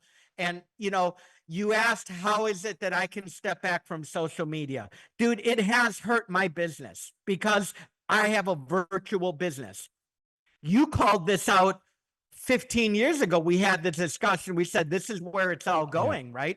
But I pulled back knowing darn well it's going to damage my business. And I was like, okay, I don't need to have 1 gazillion followers on Facebook, because first of all, I'm not making a team. I need to make enough money that's appropriate to support my animals, my family, my property, whatever that means, and keep my sanity. And I will not argue with people. If you want to fight me, let's fight on a trial field. But until you're there, I don't even know your name. Your name means nothing to me. That's a beautiful. And I won't even let that stuff filter into my life, right? Yeah, that's the difference between dog stuff and politics. Like politics can get super weird, and there is no meeting point. In dog industry, we can have extremes, but ultimately, thankfully, we have competition. We can compare. We can directly compare. Right. What works and what doesn't work, and what works better. And what I mean by what works, I'm accounting for effectiveness, for ethical training, for welfare, for time that you spend to accomplish an objective. And there is, like, I truly believe that we are so fortunate that we do have competitions, and that's why I call, like, my field, it's my science lab. That's what it is. I play around, I experiment. It's the laboratory. It's the laboratory. Right. And then I can apply it. And I'm like, okay, that was off. That didn't go well. Why didn't go well? And then there will be no question if somebody comes up with anything beyond the obvious content that social media, it's full of obvious content. It's like, okay, I'm gonna do healing with a 3-month-old puppy, and I'm gonna do the same healing with a 6-month-old puppy. Okay, we've seen that. We've seen it from people that don't know anything. We've seen it with people that are world champions. We've seen it's, at this point, this is obvious content, right? We need something that adds more value. Right. And how we decided what adds more value, it's the competition thing. Thankfully that we have it. Like, I'm so glad that we have that. And this is, I think this is why it's easy for you. I wish it's as easy for me. I get trapped in those debates, and I know that there is no ever gonna be an outcome, but I get trapped. But to some extent, I do believe that your way is way better, much healthier for your sanity, because like how when I did the podcast with Dean, it's like, no, show me, proof is in the pudding. Like, I don't care about nothing else. Just come to the competition and don't be the one-hit song, because there is a big difference of this band that makes this one song. Show me over 10, 15, 20, 30 years, right? 2 dogs, 3 dogs, 4 dogs, 5 dogs, 6 dogs. Keep doing it over and over. But I don't think in this dog training culture we have, they don't find value in that. They really don't. There's no value. I mean, it's a shame that, like, of course, my name and your name, they're well known in the quote dog sport community. Outside of that, your name is probably much more known outside of the dog training community than mine. Nobody knows who I am. I guess I could make them know who I am, but that would require me.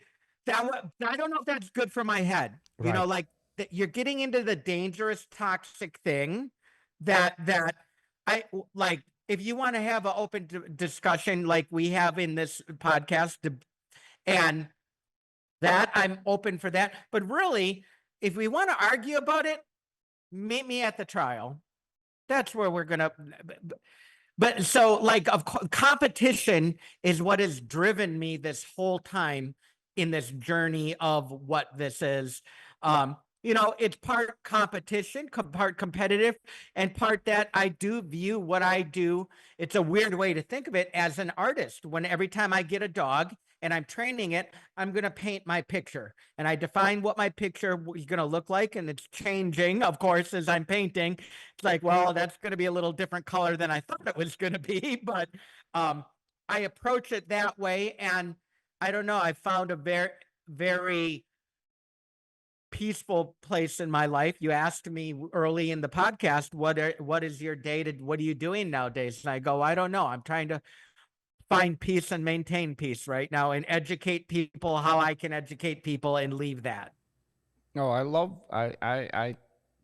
when I see those pictures and videos of you behind the drums, and like you can see you're like in a zone, completely having a blast. And that's what dog training also brings when when you do it the right way. And when I'm training, you know, I say it's like painting an artistic thing for me. And you said, yeah, the field is the laboratory. Do you know how, I mean, it's the same for you. How many hours I've spent at night alone on that field? Maybe I had a drink or two to loosen up, and I experiment with things. And most of the time, I will say all the time when I'm experimenting normally with reward-based training, because especially if I'm had a drink, I'm not going to screw anything up by giving a cookie the wrong way or a toy the wrong way. I will never damage the integrity of the animal, but I'll video it and I'll go to bed going, wow, that was really awesome shit. But I've got the video and I look at it again in the morning and go, yeah, that was shit. That ain't going to work. I'm going to keep that in the library in case I can use something from that, you know. No. Or I look again, go, oh yeah, that was some good shit, you know. We're gonna take that and continue with that. Yeah, I have, like, I mean, I think we're not different in that regard. Like, I mean, there is times it would be 5 o'clock. I mean, 5 in the morning, and I will just pop up. I'm like, and Natalia is like, what's going on? I'm like, I'm going out with the dog. I think I'm thinking of something.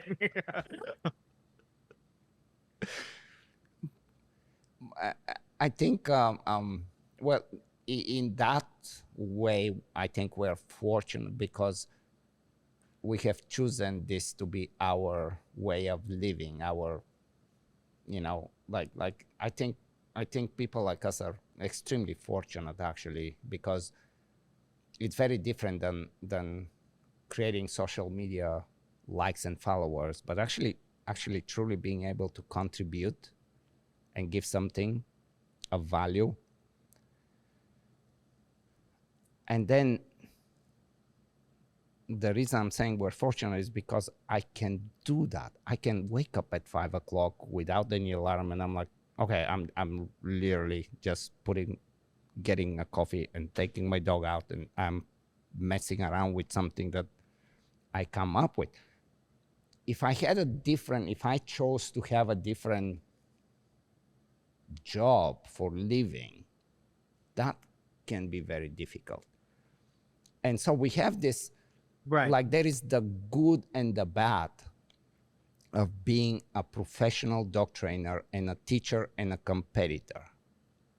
Like these three things take an insane effort and commitment. Like I don't think we can explain to people that are not in our shoes what that really means. I think we're absolutely insanely crazy, but we have that opportunity that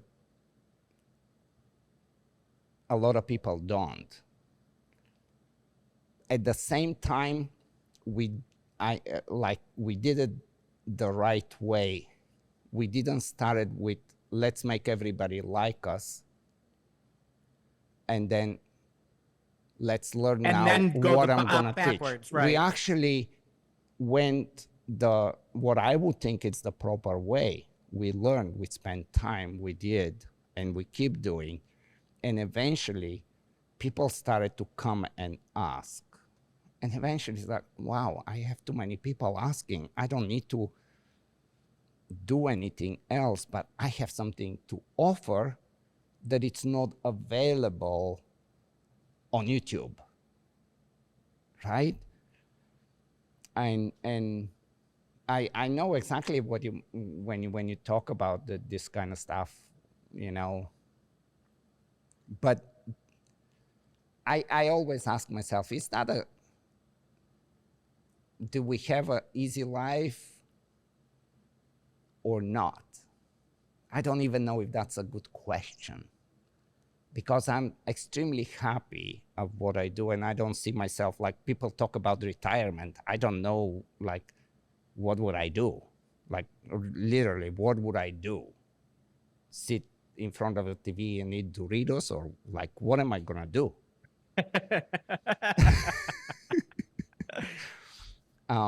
But having said that, like, we also work our asses training off. dogs, right?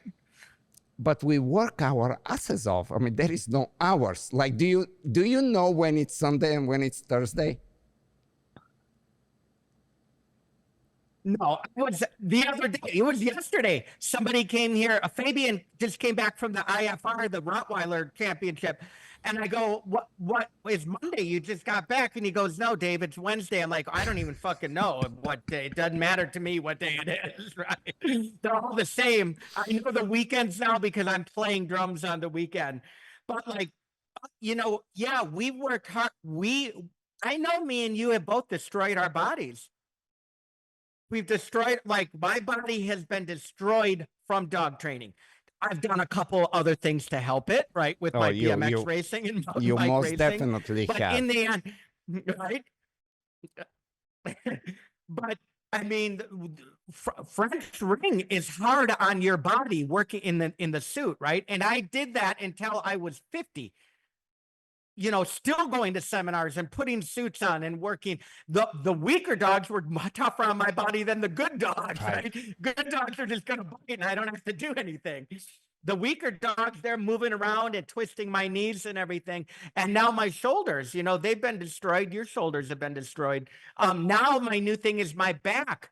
I have degenerative spine disease and stenosis from dogs learning to pull for 25 years or not even pulling. I'm not a big guy, just taking a dog and being able to drive them. So we have paid our price. But in the end, like I said earlier, people are like, well, are you still training? Yeah, I'm still training. Maybe I don't talk about it so much on social media. If you want to find me, you know how to find me. I'm still here. And I'm still training, and I've got a dog that's in the prime of his competition, and I'll be looking for another Malinois soon. And I'm always here. It don't stop, and I don't, until I'm in a wheelchair, it probably is not stopping, which could be tomorrow. But Yeah, I mean, Ben, you have those moments where you just go totally off the rails and you get hurt. And I understand it. I mean, it's a thrill. Like like I totally get it. Like I just can't do it. Like I'm afraid to. The moment I think, well, I still have to catch that dog on a bungee and a 50 meters long line on a face attack. right. Let's switch a little bit the topic. Being an IGP judge now, knowing the sport from when we used to have the reed stick and we had the courage test when you run this way and you come back and you had the attack out of line, all this stuff. We have the new rule changes that are coming in January. Have you had a chance to look at those, and what's your take on the new stuff, the new ideas that are coming into place now? Yeah, I get asked about them daily. We will still have probably some formal meeting. I've read them. I may perhaps myself have a couple questions. I want to hear out of the man's mouth exactly something. But if you're asking my opinion, yeah, that's what I'm interested in you. Yeah, we've been continually watering it down. Am I still here? Am I still playing? 100%. I'm going to still be here and I'm still playing. There was a brief second when they removed the stick hits. I said, I don't know if I'm playing anymore. Right. That was a game changer. Can I can go do French. That one for a brief minute, I'm like, oh, I need to think about this because I've got French ring right behind me we're still testing the dogs. And I said, I still enjoy the sport of IGP. The stick thing, it does create a problem. We know that the sport in itself, I don't believe the true breed test that it was 100 years ago. And if you're asking me why I think it's happening, is because we're appeasing the confirmation crowd in Germany and in Europe, and we're fighting against the green people. If you know what I mean by green people, I say that in the United States, we should call them PETA, but I always say green people because that's what you say in Europe. But yeah, of course the sport's getting watered down. Do I still play it? I'm still here. I'm still doing it. But the stick hits was a game changer because even from a we're not testing the dog's true character as much anymore. But from a competitive standpoint, you can show me two identical dogs.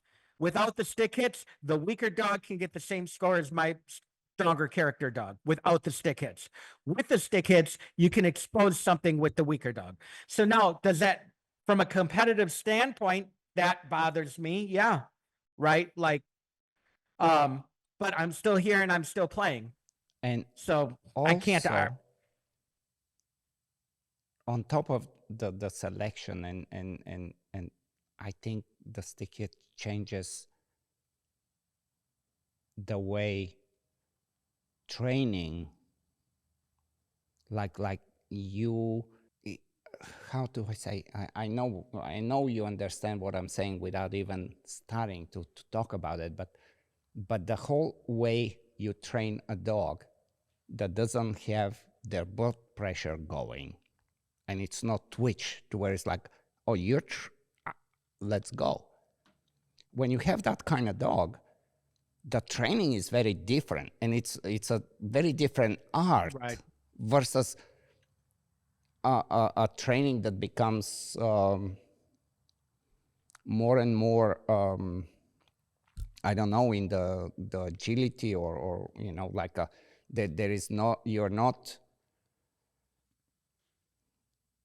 that dominance and aggression.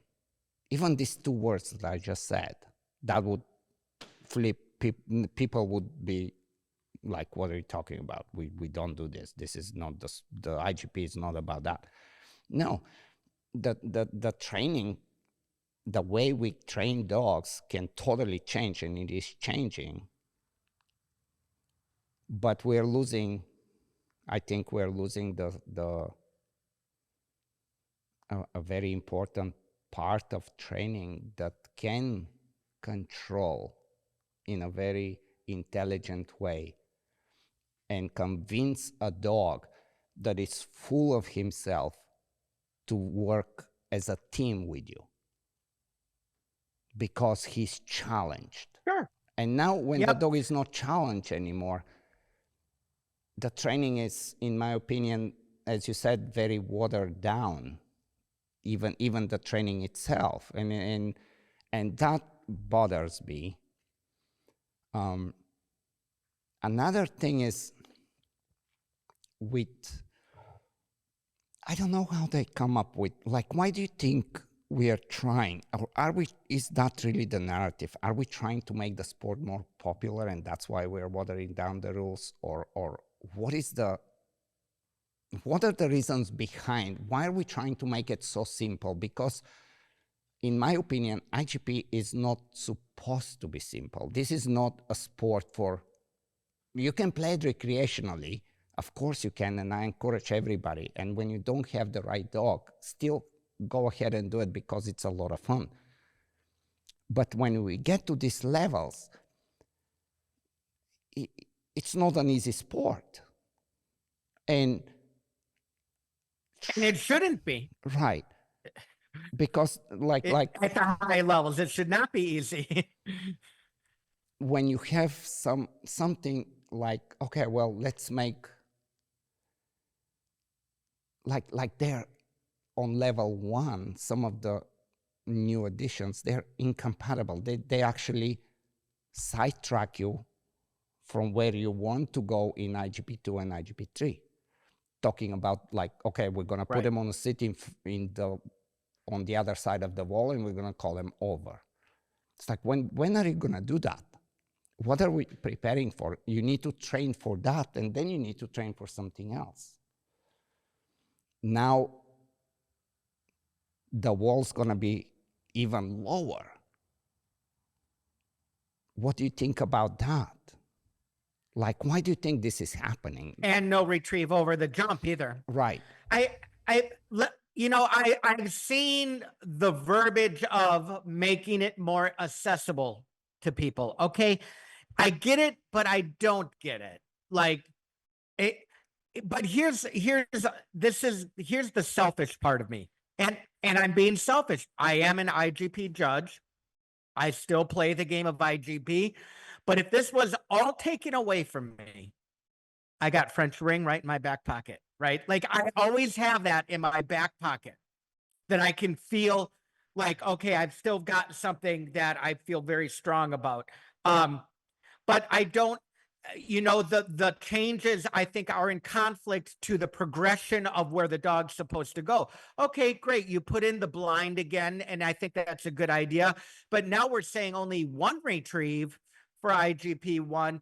And I think that's a conflict to where the dog's supposed to go. You already took out 1. Now you're taking out 2. You're making the BH where there's no off leash. I mean,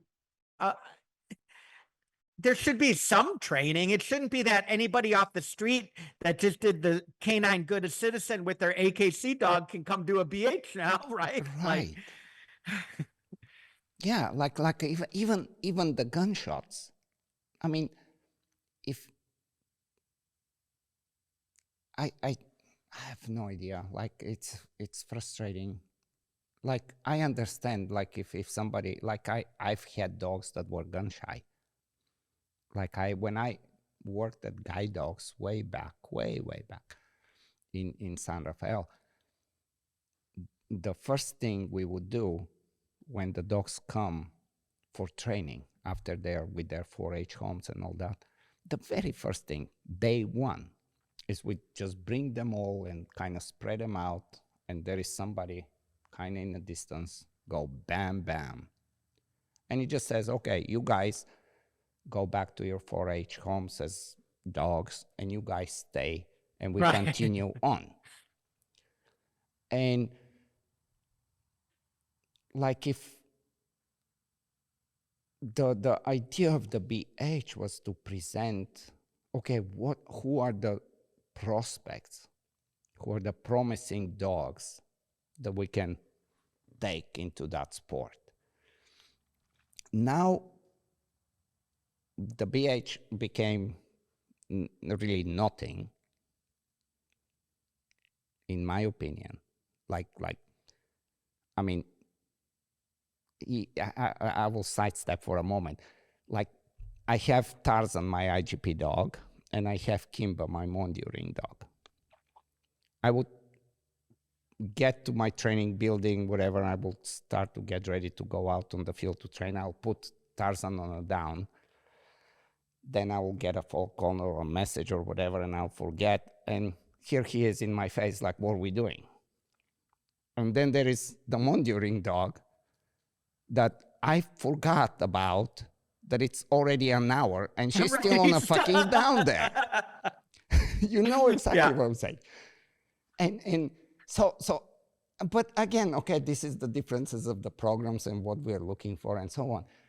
But if the reason, in my opinion, we have the lower levels is so we can start to take off the dogs that are not capable. So if you cannot jump, you cannot jump. If you are noise sensitive, you're noise sensitive.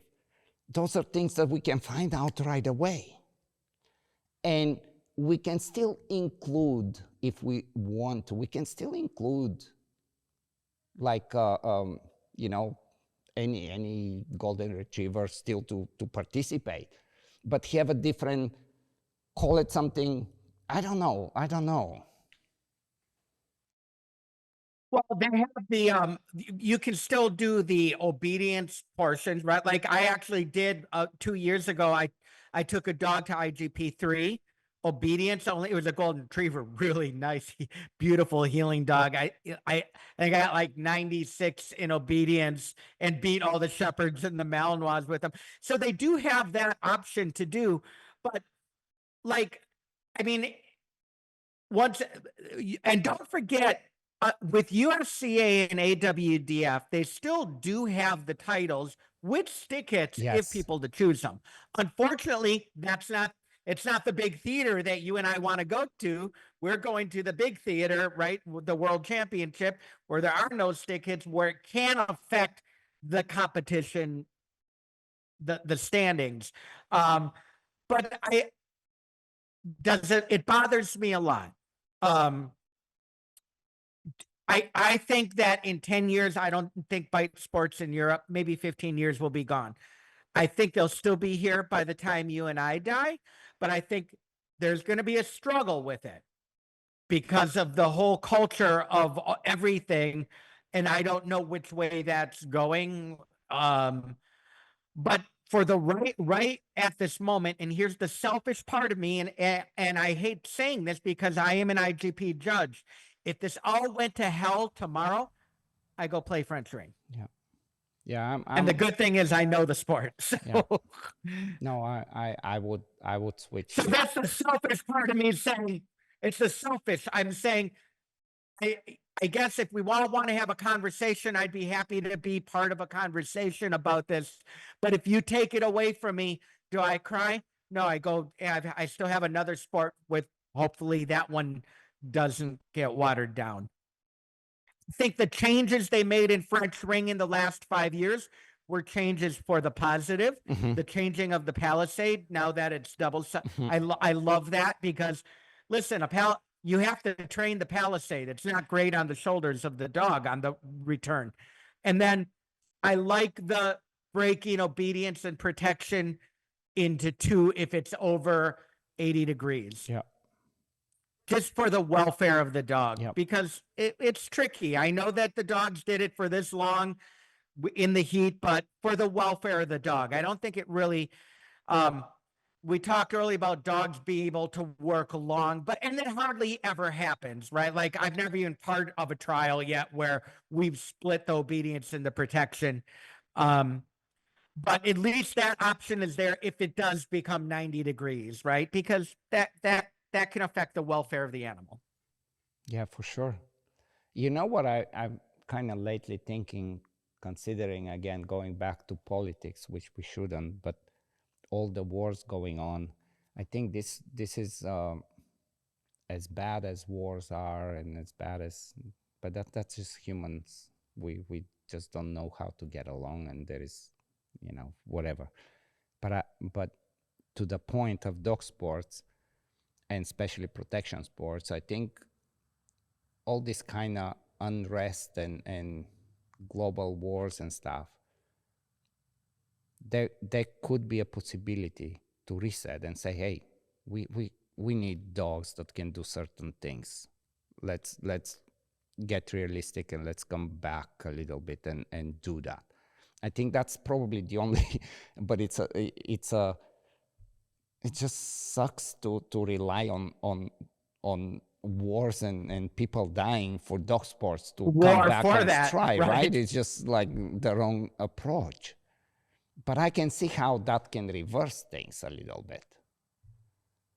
Just like you have, like, so what like, I'm just going back to some studies and some bans and whatever, and like Germany, for example, was like, okay, well, we banned electric colors, but army and police can use it in deployment. It's like, what does that mean? Right. If you have a better solution, why would you do that? And who needs it in deployment? We need it in training. We don't need it in deployment. Right. Right?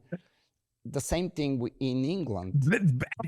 It's too late. If that dog's no good, deployment's too late, right? Right. We need to see it in the training, and we have to get back to what this all was in the beginning. We're testing dogs to see if they can go to that. But the same that's so funny way to think about this.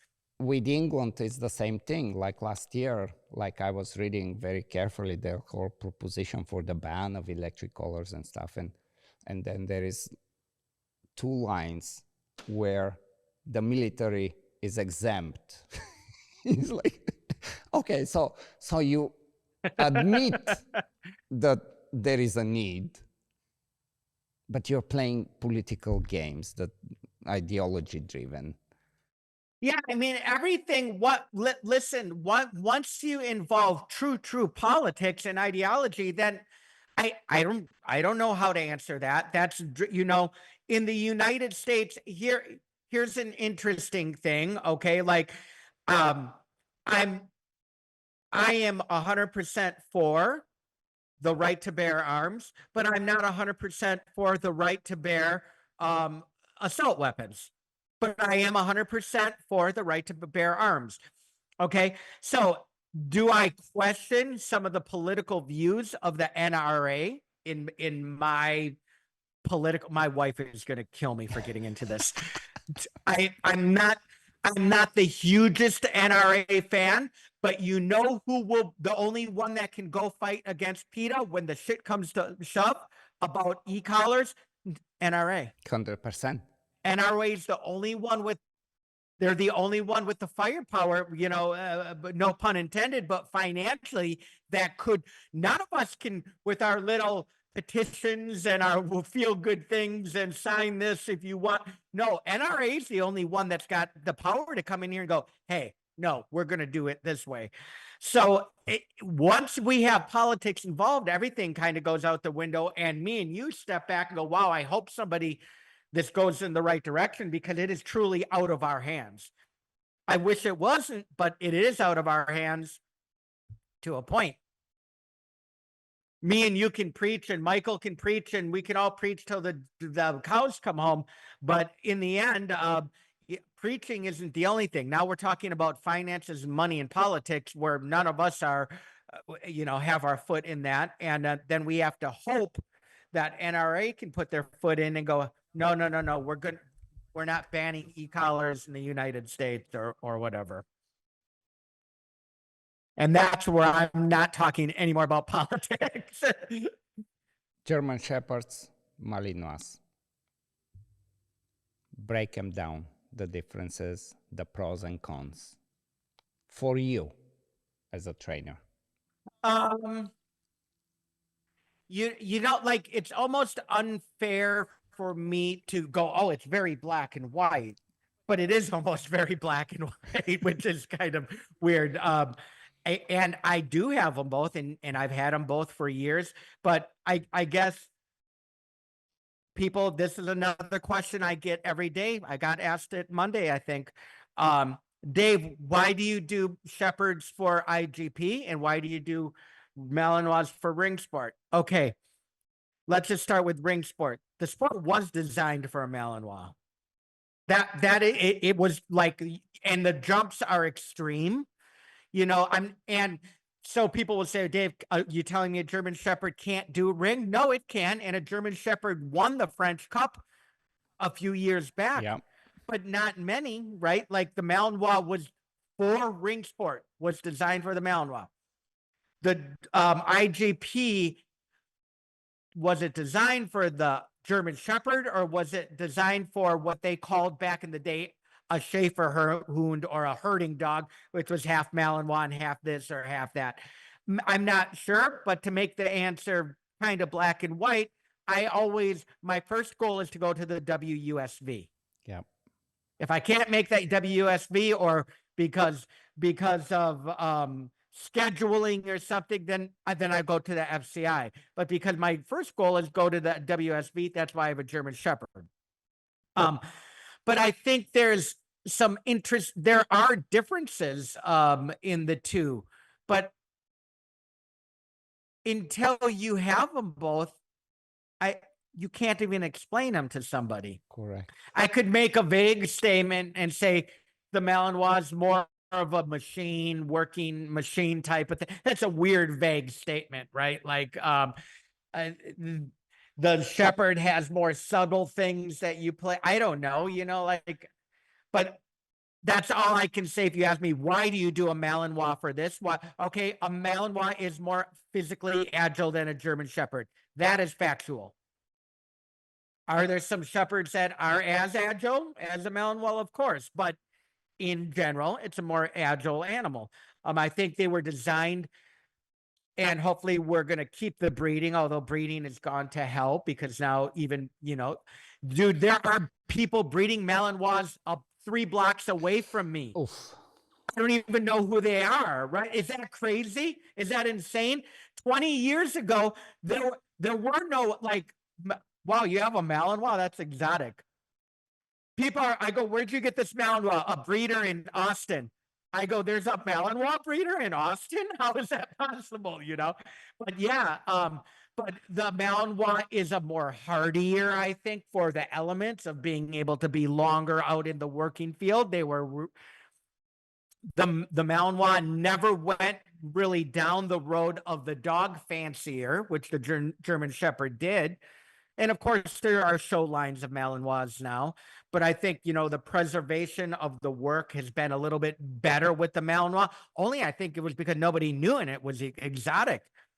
But ask me again in 20 years from now, Malinois could have gone the same route as the German. It already is, right? Yes. Actually, we have to preserve everything at this point. It's going worse. I mean, across the country, the shelters are the the SPCAs and the animal shelters, they're half and half now, bullies and Malis. I know. This is the sad part, and knowing what a Malinois is about, and you stick it in a shelter type of environment, there is no promise. This is like how do you come out of there being a Malinois? You lose your mind. Like it's a sad thing, a very, very sad thing. And it was a little bit of a tricky question. I mean, I wouldn't say a tricky question, Mali and Shepherd, because it is a valid. There is distinctions and there is traits of both breeds, and that's why sometimes, especially the Dutch, would mess around and do combos. But one of the reasons that I ask you this is because where we are today, you would have, talking in a general scope of the dog industry and force-free and balance and extreme, whatever. And often somebody will be so loud and so strongly opinionated. It's like, well, it works with my dog. Dude, what kind of dog do you have? A golden retriever or a Vizsla? Or how does that compare to a Malinois?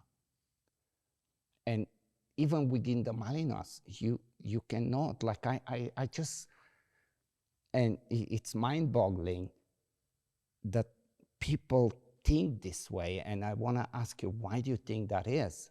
That, oh, my dog doesn't need electric collar, or my dog is walking around and it's not killing squirrels. But that's your dog. Good for you. You lucked out. And you pick the breed that you got the right breed, and it's okay.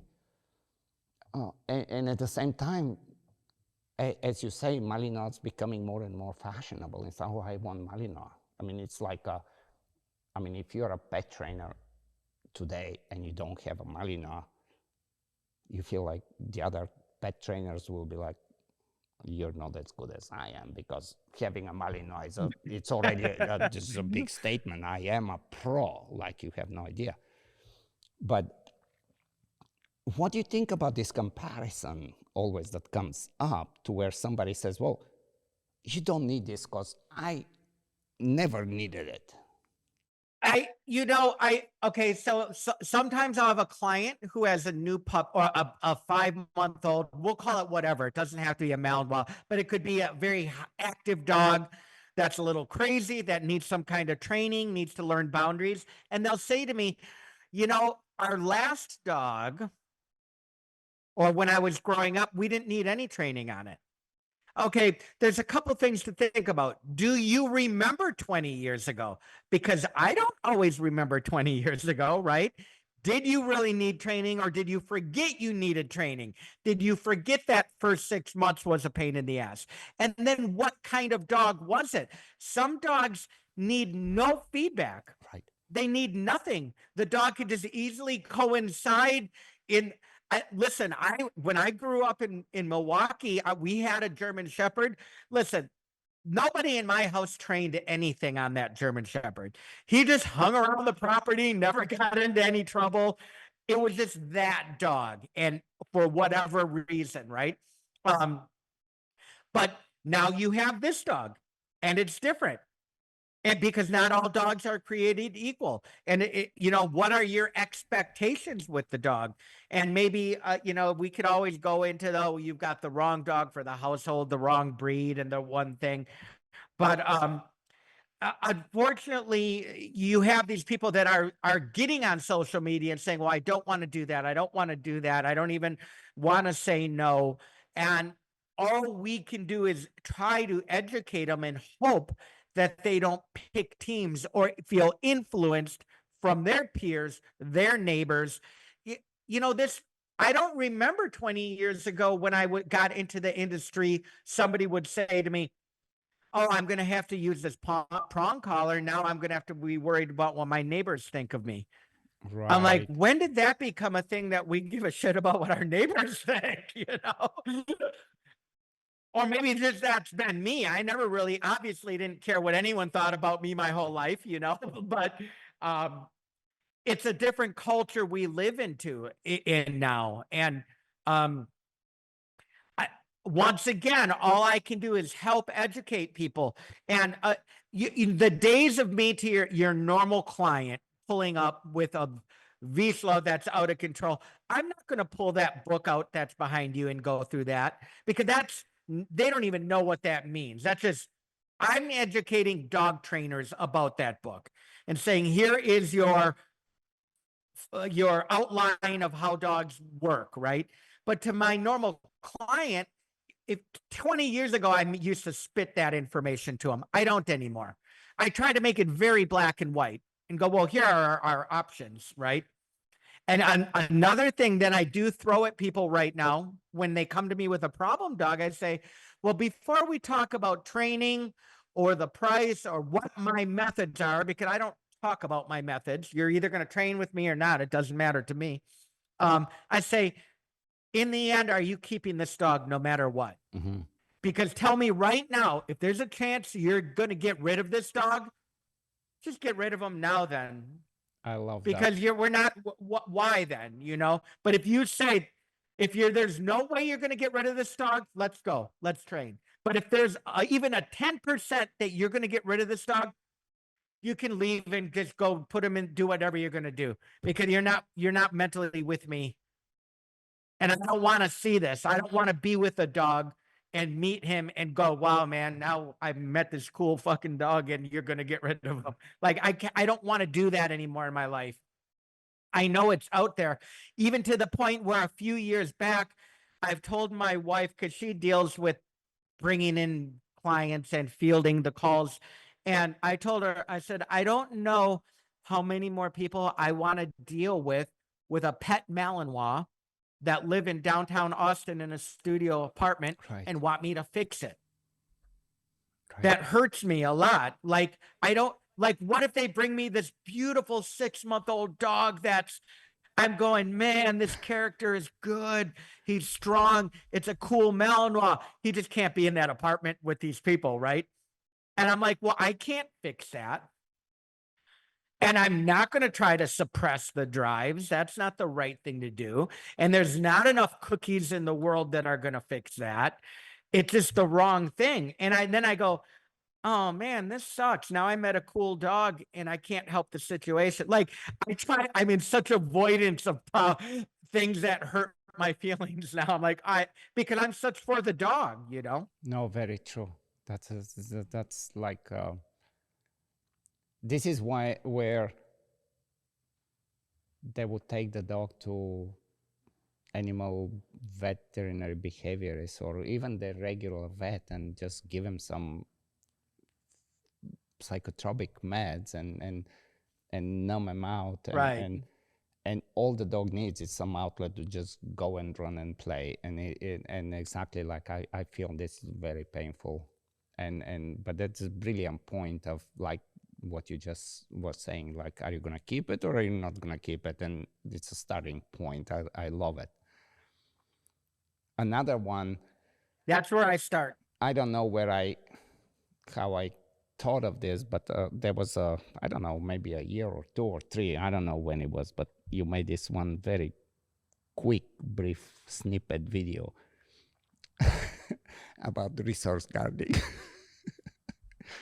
and it was like, just leave the fucking dog alone, let him fucking eat, stop poking in his dish. Like, really? Like, why? Why? Right? It's just because we want to be trainers and we want to counter condition behavior motivation. Just let the dog eat and it's all good. Like, just leave it alone. That is one of my favorite videos that I'm very proud of, especially with the cartoons I put in it and everything. And I built it up that I got the solution that's going to take care of it. And then all I do is put the dog in the crate, close the door, and let him eat. But that's the real solution. and life is fine. Yeah. Everybody is cool. No, it was just one of those things. I think I made that video because I saw an argument on Facebook about resource guarding. And I'm like, no, I have to make a video about this. And, you know, even though like I had to do it from a comical standpoint, because it is comical, just fucking leave the dog alone. It's very simple. And you know, that video did get you know, a lot of views. But then it was funny because some comment people are like, "Oh, now you're just avoiding the situation instead of really training." Okay, that's cool. That's fine. You know, my dogs are happy. They love being here. That's all I can tell you. So, however you want to deal with it, you can deal with it. Yeah. Another like staying within the same topic here. You know, like I had a very, very influential person that I just cannot even say his name right now because we talked for a long time. Then we made a podcast, and then he decided not to publish the podcast, and I have to respect that. But a very, you know, somebody that knows their shit, you know.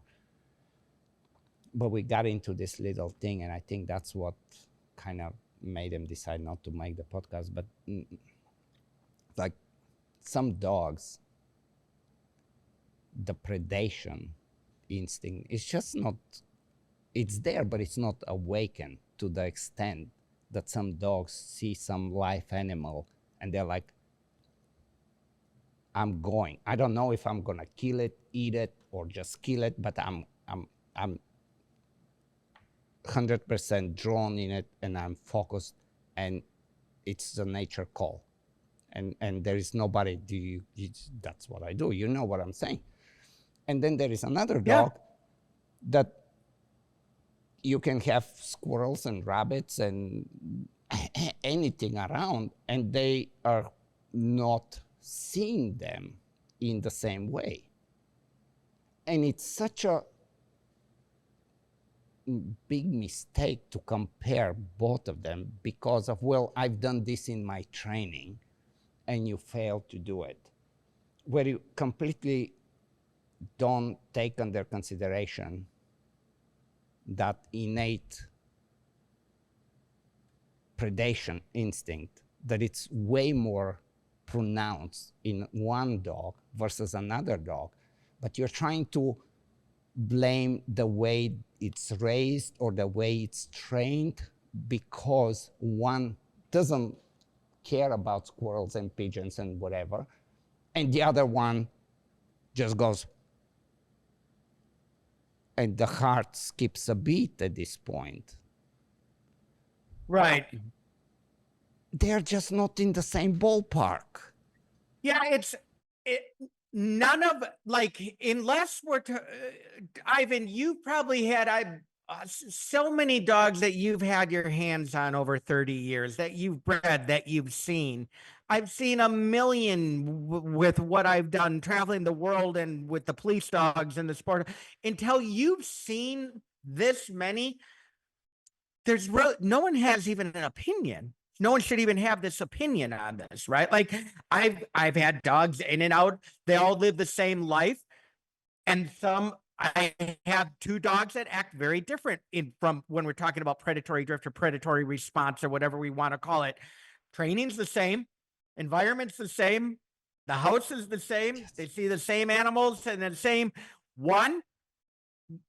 I got to keep an eye on that, and maybe have had to, in my training, make sure that I keep my small animals safe because we have livestock here and feral cats everywhere, and I feed the chickens and all that shit. And then one of my other dogs, who you would think, dude, my Malinois that just died, you would think he loved every animal in the world. Right. When I say love, he plays with the cats, he plays with the horse, he plays with the chickens. He loves to see all the small cats and all the animals. And you would think that dog would have some massive predatory thing.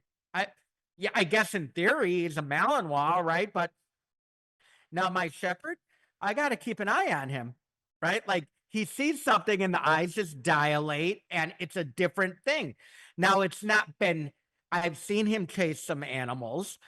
He's never caught anything. He's never said, he's never finished the cycle and said, oh, this leads me to this, which satisfies my drive state of predatory killing and capturing. He's never had that. But believe me, it's in his eyes. I can see that. You could see that in 1 second if you saw him, you know? Yes.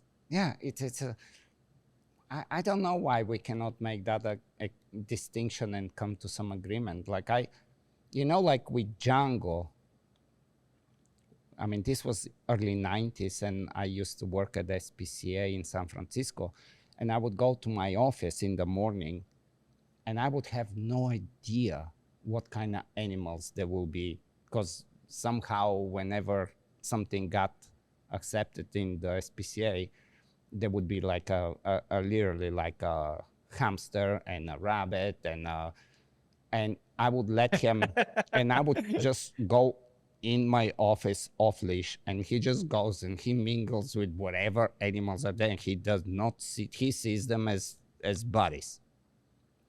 And then there is this other dog, just as you said, like your shepherd, that is like, dude, I mean, really, I don't know if I'm gonna eat you.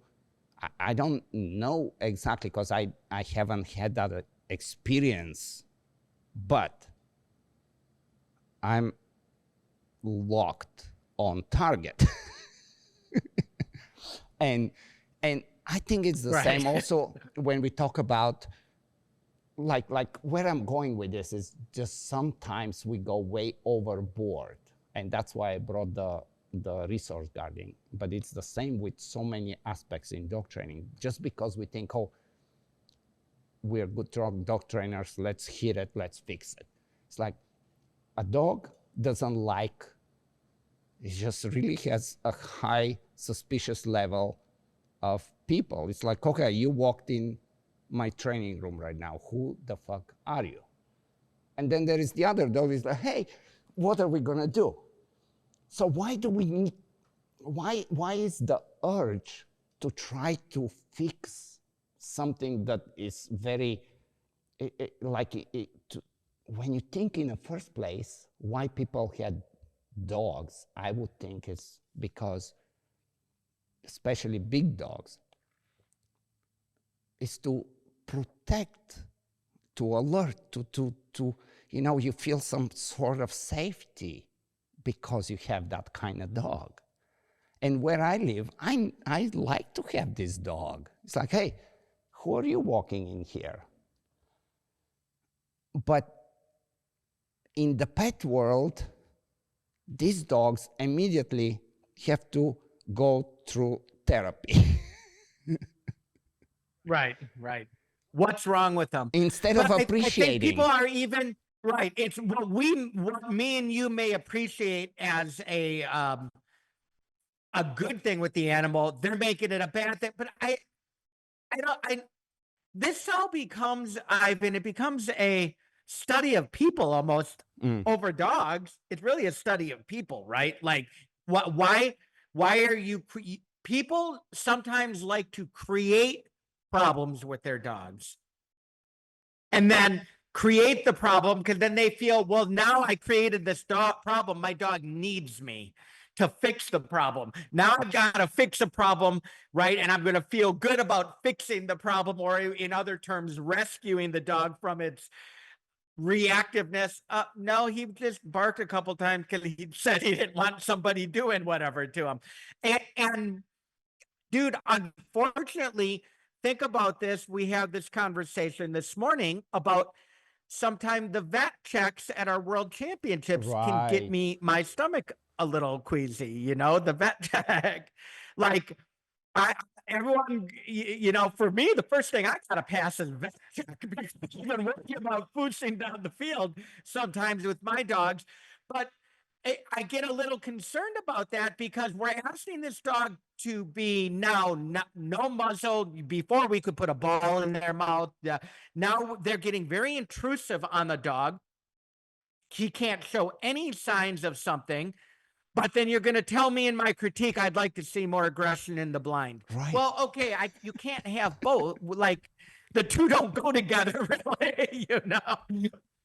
No, that is brilliant. That's brilliant. Like, is the vet check to check the dog's health, or are you checking the temperament? Because the temperament is checked in a competition environment. And I know exactly what you're talking, especially like if you go to, I don't know, some of the countries in Europe, the veterinarian is temperament testing your dog, labeling it as a vet check. It's like, dude, what are you doing? Yeah, this is like... Yeah, he's had a temperament test. He's here at the World Championship. I think that's the temperament test. He's here already. Man, we talked for a while. I think it's super cool. I think we gotta do this one more time because I have a lot more to talk. I'm sure you do as well. To end the conversation, just where I'm gonna put some links for your things, but briefly just kind of give some rundown on where people can find you and what they can find. Oh, sure. So, I mean, Facebook is relatively useless nowadays, but I have a personal page, Dave Kroyer. I have my business page, DKATV. And do I have another? I have a private page, but like if you're interested in my type of training, you can go to davekroyer.com, and I have a subscription service. Plenty of free information for everybody on that site too. I mean, I used to do the free video Fridays. There's probably 200-300 free video Fridays. There's blog posts, rules, blah blah blah. You can see competition videos. And then my Instagram is Dave Kroyer. And then if you want to watch my drumming journey, it's Dave Kroyer Drums, ATX, I think. But who cares about that? I'll keep that private, away from the dog people. Oh, I gotta get that one myself because I totally enjoy seeing you going back into the music, man. Dave, that was cool. I don't know. Like I mean, it's a Zoom call, but technology makes it like I just haven't talked to you in such a long time the way we're talking right now that I feel like I missed that, We probably never had any conversations like this. Somebody recently said to me, "Oh, I would love to be on a fly on the wall to hear you and Ivan talk." I'm like, a lot of times when we're together, like last time me and you I was showing you how to do PT for your shoulder, right? Like we weren't even talking about a dog. I'm like, so we've never really had these discussions. Right. We've trained together, it's like whatever, is nothing mind blowing. Maybe it was, maybe it wasn't, but we've never talked like this. Yeah, we definitely have trained together. We've been, one of the coolest things about the dog sports is, yes, it's the training, it's the passion that we share, but being in a big competition together and handling the pressure together as a team and as a partners and functioning there versus being in some hotel room as we were talking and just whatever. But you're right, it's always been like, I agree with you, we haven't had this kind of conversation. I'm super happy that we did, and I really truly think we need to do this again. Yeah, I think there's a lot we still haven't talked about. Yes. But this is almost 3 hours, so you're gonna have to probably cut this and edit it a little bit. But thank you for having me, and anytime, man. I love doing it. So pleasure, and I'm sure soon I'm gonna have you come over because you gotta practice your judging anyway. Oh yeah, for sure. I'm an easy judge too. Just give me a couple beers and a bed to sleep on. It's all good. All right, my man. Thank you for this. This was a truly enjoyable conversation, Dave.